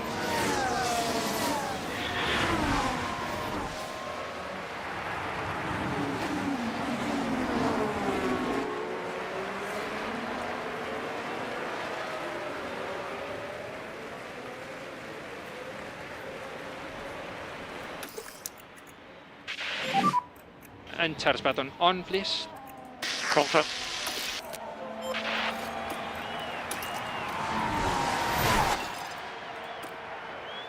There we go. So, with 2 laps to go, we've got a 2-second gap to Tsunoda. No more lift and coast.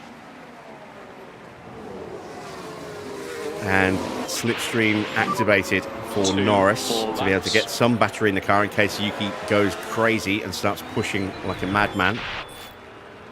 Gasly has just about dropped teammate Piastri. Hadjar now with an escalation, I think. But it looks like they're carrying some kind of fault. As he gets the move done there on Ollie Bearman. No, that's just a reoccurrence of a fault that cleared for Hadjar.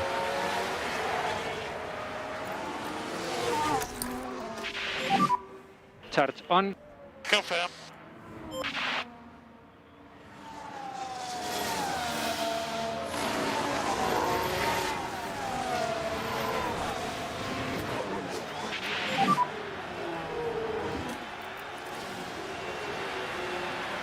The temperatures are going slightly up. And more energy available. Confirm. Mode push. Final lap. The 1-2 is definitely on.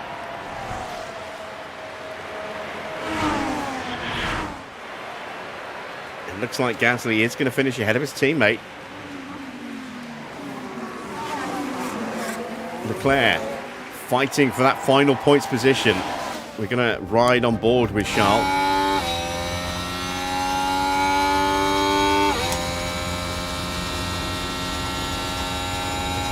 Oh, Bearman's getting gobbled up.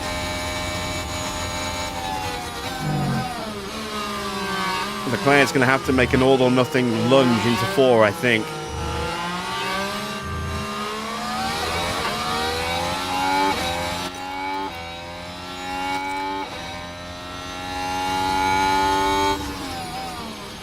He's not close enough. Bearman is now going to get DRS in the next zone, so I think Leclerc's just going to miss out. Into the baseball stadium for the final time for Max Verstappen. Norris is comfortable in second. He's out of battery, but that doesn't matter at this point. Oh, Bearman's lost a huge amount of ground. It's still on for Leclerc. Oh, guys, what an amazing race. Here he comes. It really means so much to the Oh, team. Bearman's shutting down, and that's it. Yeah, that was an amazing result also for the whole team, guys. And there's the checkered flag. Max Verstappen is our winner.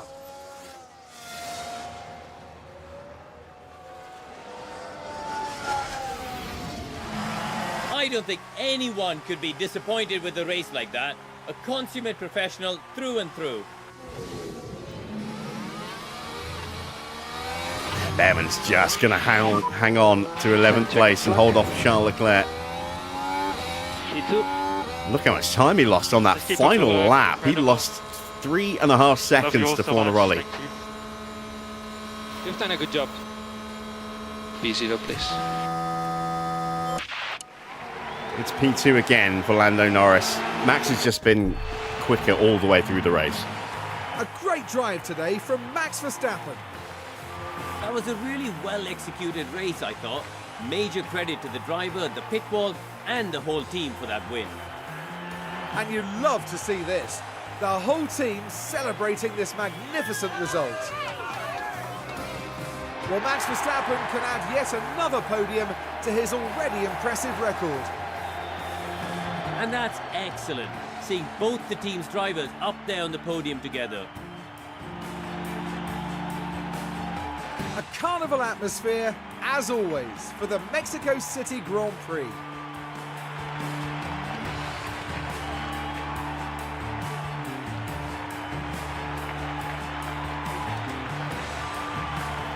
Well, Karun, how do you think they'll be feeling in the team garage at the end of that?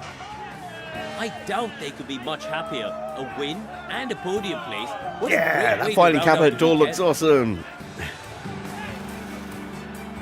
And that's it from us all here in Mexico City. Formula One will be back to Europe for the next round, on the shores of the Mediterranean, with some heated competition to look forward to in Spain.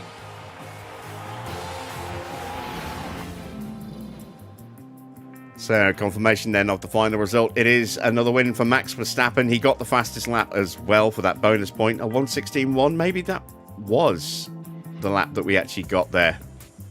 I thought we did a 15.7, or maybe I'm thinking of something else. There is Norris in second place, up 3 places to take second on the podium. Some more good points for him. Yuki Tsunoda finishing in third has stretched our gap over Oscar even more in the Drivers' Championship. Gasly, good result for him, up 7 places to take fourth. Might be his strongest finish of the season, I'm not sure. Piastri down in 5th place, and Russell from Porsche, Hadjar in 8th. Albon certainly capitalising on the safety cars today, getting up to 9th place, 13 places up. He started from the pit lane to get himself up into the points. Fornaroli also getting a couple of points there for his team. Holding off Ollie Bearman quite comfortably. 3 seconds he pulled out on that last lap as he got through. And then Leclerc, frustrated, could not quite get into the points. A disappointing weekend in general for Leclerc, going out in Q1 and then just really wasn't anywhere for most of the Grand Prix. Lindblad, a little disappointing for him, but I think he probably out-qualified that car quite significantly. Down into 13th place. They haven't really looked that amazingly quick this weekend, so it was flattering to deceive perhaps a little earlier. Drugovich takes 14th, Mini in 15th, Lawson 16th, 17th for Doohan, 18th for Colapinto, 19th for Sainz, who did actually finish the Grand Prix somehow. And I think he was lapped possibly by everybody, including Jack Doohan at the very end there. Doohan might have got him, I'm not sure. So, Antonelli, Bortoletto and Schumacher, the retirements, both Ferraris failing to finish. Schumacher with a very clumsy mistake that brought out a red flag early on, and Bortoletto absolutely torpedoing Kimi Antonelli into turn 4, taking the pair of them out there. Let's take a look at the drivers' standings. Max on 130 points now. Perfect weekend for Max. He got the pole, the win, and the fastest lap for the full 19 points. Norris in second gets 13. He's up to 97 points, 33 behind his teammate. Oscar, just 7 points for him this weekend. He's on 76. He is now 54 points behind Max Verstappen and 21 points behind Lando. So more than a race win and change between Oscar and Norris there. A full 19 points is the maximum possible available on a normal weekend. Still could get him if he wins a race and sprint and Norris doesn't get any points in the next round, but I think we're normal racing in Spain. Then we've got George and Gasly, both tied on 47 points. George just ahead of Gasly, as George has had 2 podiums this year. Is that Gasly's best result? We'll check on the database in a moment. Good result in the end for Tsunoda, although he's up a place. You know, that's that third place for Tsunoda, 10 points. Not a bad return. 40 points overall. He moves above of Arvid Lindblad. Antonelli, no points this weekend. He stays on to 29. Hadjar's now within 2 points. Albon within another 4 points there in 10th. Leclerc still down in 11th place on 18 points. Coming under a little bit of pressure as Bearman has taken a point away from him thanks to denying him that final point tonight. Porsche up 2 places. He's now on 14 points, moving above Bortoletto and Lawson. They're on 11 and 10 respectively. Disappointing weekend for Sainz. He stays on 8 points. Mini has 5. Doohan has 5. Fornaroli now on 4 points as he doubles his tally and up 3 places as he gets past Drugovich, Colapinto and Schumacher, all of which on 3 points. So having gone all season up to last night, having not scored points, he's now got 2 points apiece in back-to-back races, and Fornaroli up to 19th now in the standings. We'll check on Ugo later. Into the constructor standings, we are on 227 points, 32 points gained this weekend, more than double Ford's advantage there, or more than double their tally. So the gap now is almost at 100 points. We are, let's see, 97 points, 96 points ahead. 96 points ahead. No, we are more than 100 points ahead, aren't we? We're 104 points ahead. So I was reading it as 132 for a minute there. Yeah, very healthy lead over Ford. McLaren picking up 10 points of their own, stay third. They're on 74. Honda move above HiTech by 5 points. They're now on 58 with HiTech on 53. No points for Ferrari. 32 points still for them in 6th. Williams closing the gap slightly. They're on 26. Mercedes on 22. Hasn't been a good scoring season for them yet. Sainz really not having much luck this year. Audi on 16 points, 13 points for TGR. And Minardi now up to 9 points, just 1 away from double digits. In the pit stop competition, Sainz got the quickest stop. At least he was able to win something today. No second Mercedes in the points, though, so just his points today, but it's a lot. 25 points for them. We take second with Max. Unfortunately, we couldn't get Norris on the board. Colapinto in third. Ford in fourth with Oscar stop. Then both Toyotas making the top 7. Felipe 5th, Lawson 7th. There are 2 Hondas in there as well, 6th and 8th. Hadjar in 9th for McLaren, and Audi getting that final point. Let's see, can we close the gap at the front? I think not, because I think Mercedes are still top. They are. They stretch their gap by 7 points over us, but we have closed the gap to Ford by 6. We're now just 7 points behind them. It's Mercedes top with 152, 53 points clear of Ford, then us in third place, moving past Ferrari. So 92 for us, 79 for Ferrari. Williams putting them under pressure as well now. They're on 74. TGR moving above McLaren onto 70 points in 6th. McLaren 7th with 57. Then it's Audi with 40 points. Honda with 26, moving past HiTech, who did not score today. And Minardi still just that 1 point for them, unfortunately. And then you see our stops. So a decent first stop. Would that have been enough to get on? 1.944. So that would have made the leaderboard. We just missed out by 3 thousandths with Norris. Look, close. Second stop, just not up to much, unfortunately. But a really good stop there for Max's set of softs. So both drivers achieving their sponsor targets. We get a nice little payout, just under 2.8 million. Let's head back to HQ, spend some money and start prepping for Spain.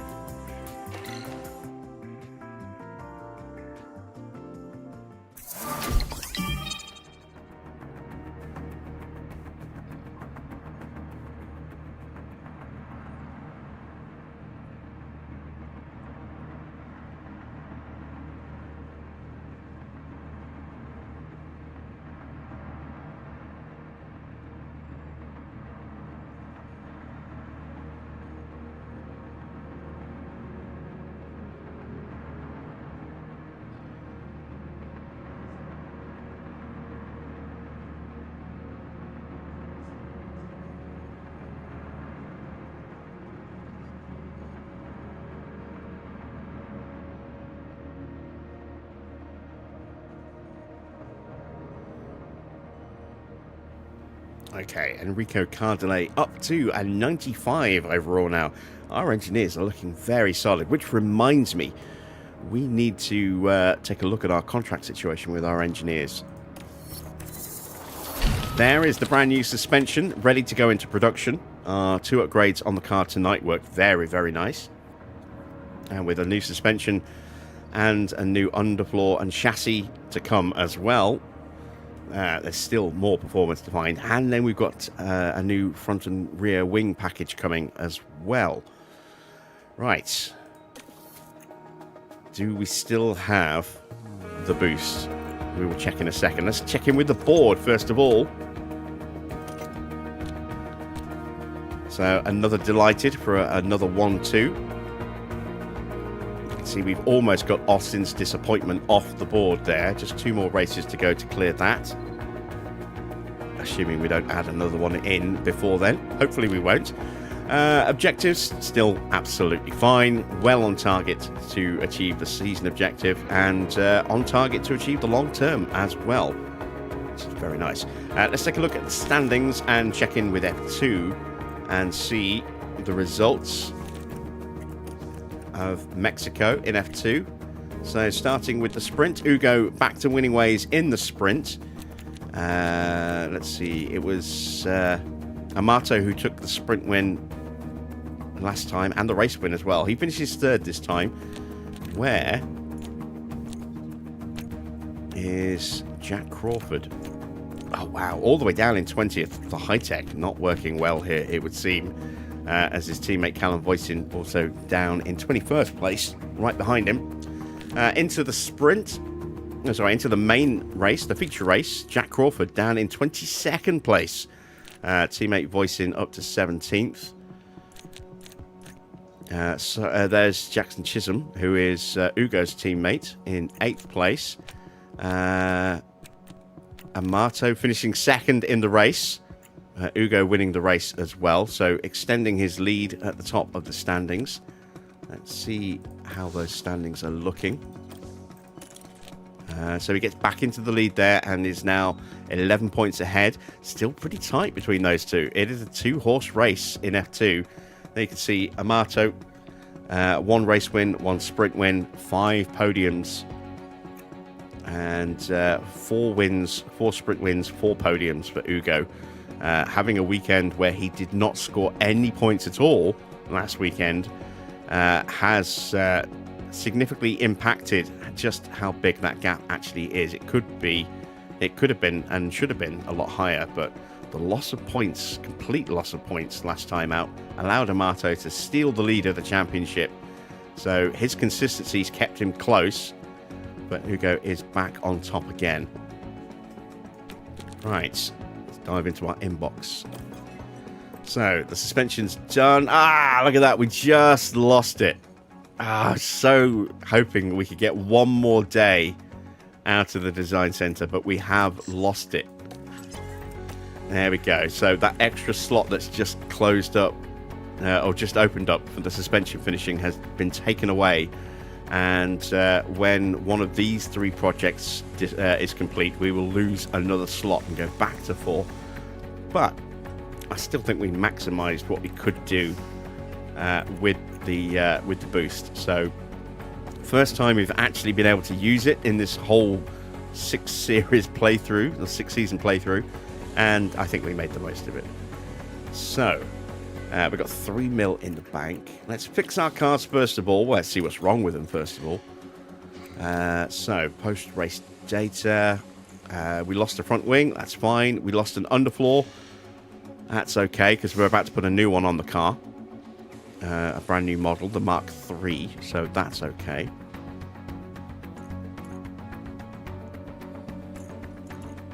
There you can see Max is expected to finish in 1st.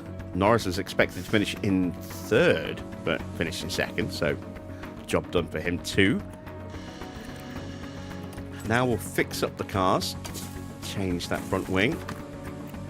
We've still got a spare, and we are waiting on new wings to be ready, but that's a high risk of failing, so that will go in Barcelona. So let's Let's put the new underfloors on. Do we have the side pods for both cars? We already did.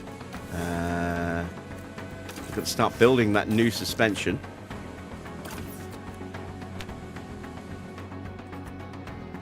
Did we not have a slot yet? Or have I already started? I don't think I did start them, did I? It was the chassis was another part that was ready to go on. Did we not have any slots? No, we don't, actually, for another 3 days. That's when the rear wings will be complete. So we'll be able to get the new suspension started just before we go to Spain. How long till that front wing project's done? It's a month away. We are going to need to build some more front wings as well. I might have to delay the suspension just to make sure that we can definitely get the spare front wings we need. Let's have a look at our calendar. We've got a 2-week gap before we go to Abu Dhabi. So, yeah, we'll do the suspensions. We'll start the suspensions here. And then when they're done, we'll be able to drop the front wing in before we get to Abu Dhabi. Hopefully something else will be ready in time as well. So, let's put the chassis on the car. We've got one, and that is worth a slight loss of DRS, but a huge boost in speed, a little bit of acceleration, some nice medium and high speed downforce as well, and a tiny improvement to our engine cooling. Let's advance time just a touch. There we go. So we got our spare rear wings. Now we can start to build those suspensions.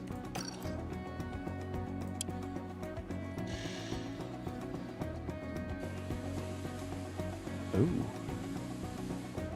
That's actually a net loss of performance until we get to tyre wear. That has not come out as well as I was expecting.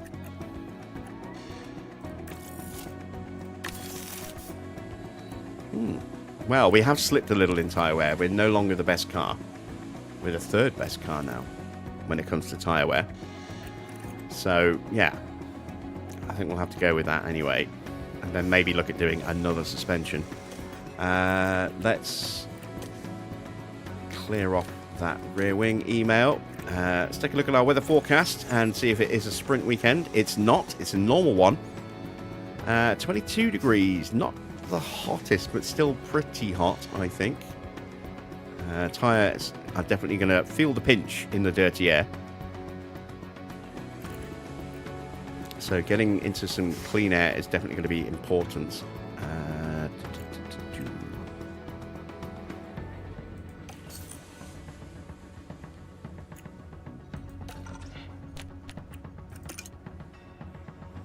Yeah, Courtney's still a 94 overall, but his attitude at 95 is definitely nice. Let's take a look at our contract situation with Cadillac. So he still has 2 years left. So it's just... Why is it not letting me compare to... Oh, wait, no, I'm looking at the wrong thing. In Greg's contract situation, he's locked up. It's our engineers we need to look at.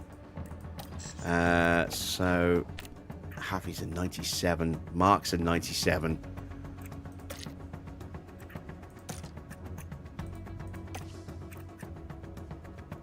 We've got two really excellent engineers.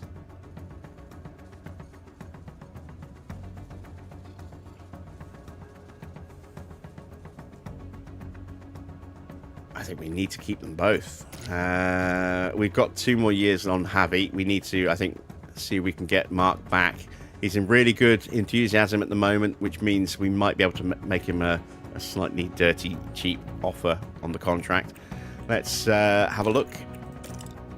He's very open to contract negotiations. Let's make him an offer.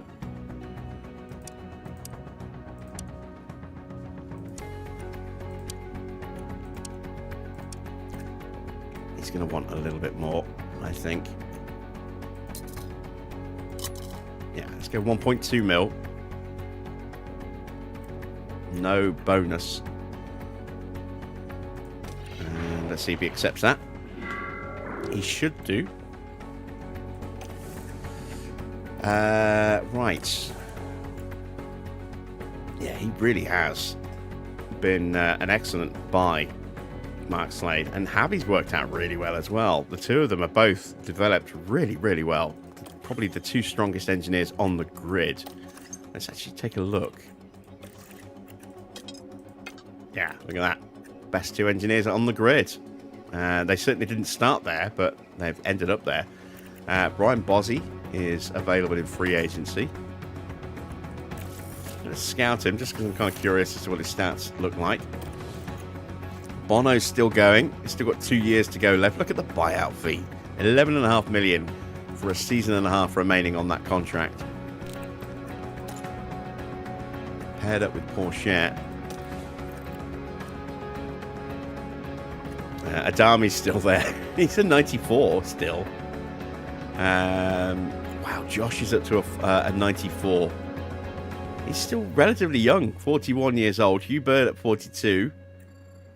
And Josh is out of contract at the end of the season. Let's scout him as well. Just because I'm kind of curious as to what kind of salary he would expect. He is at Red Bull. Who's he partnered with? Gasly. And who is the main engineer? Tom Stallard. Tom Stallard has teamed up with Oscar again.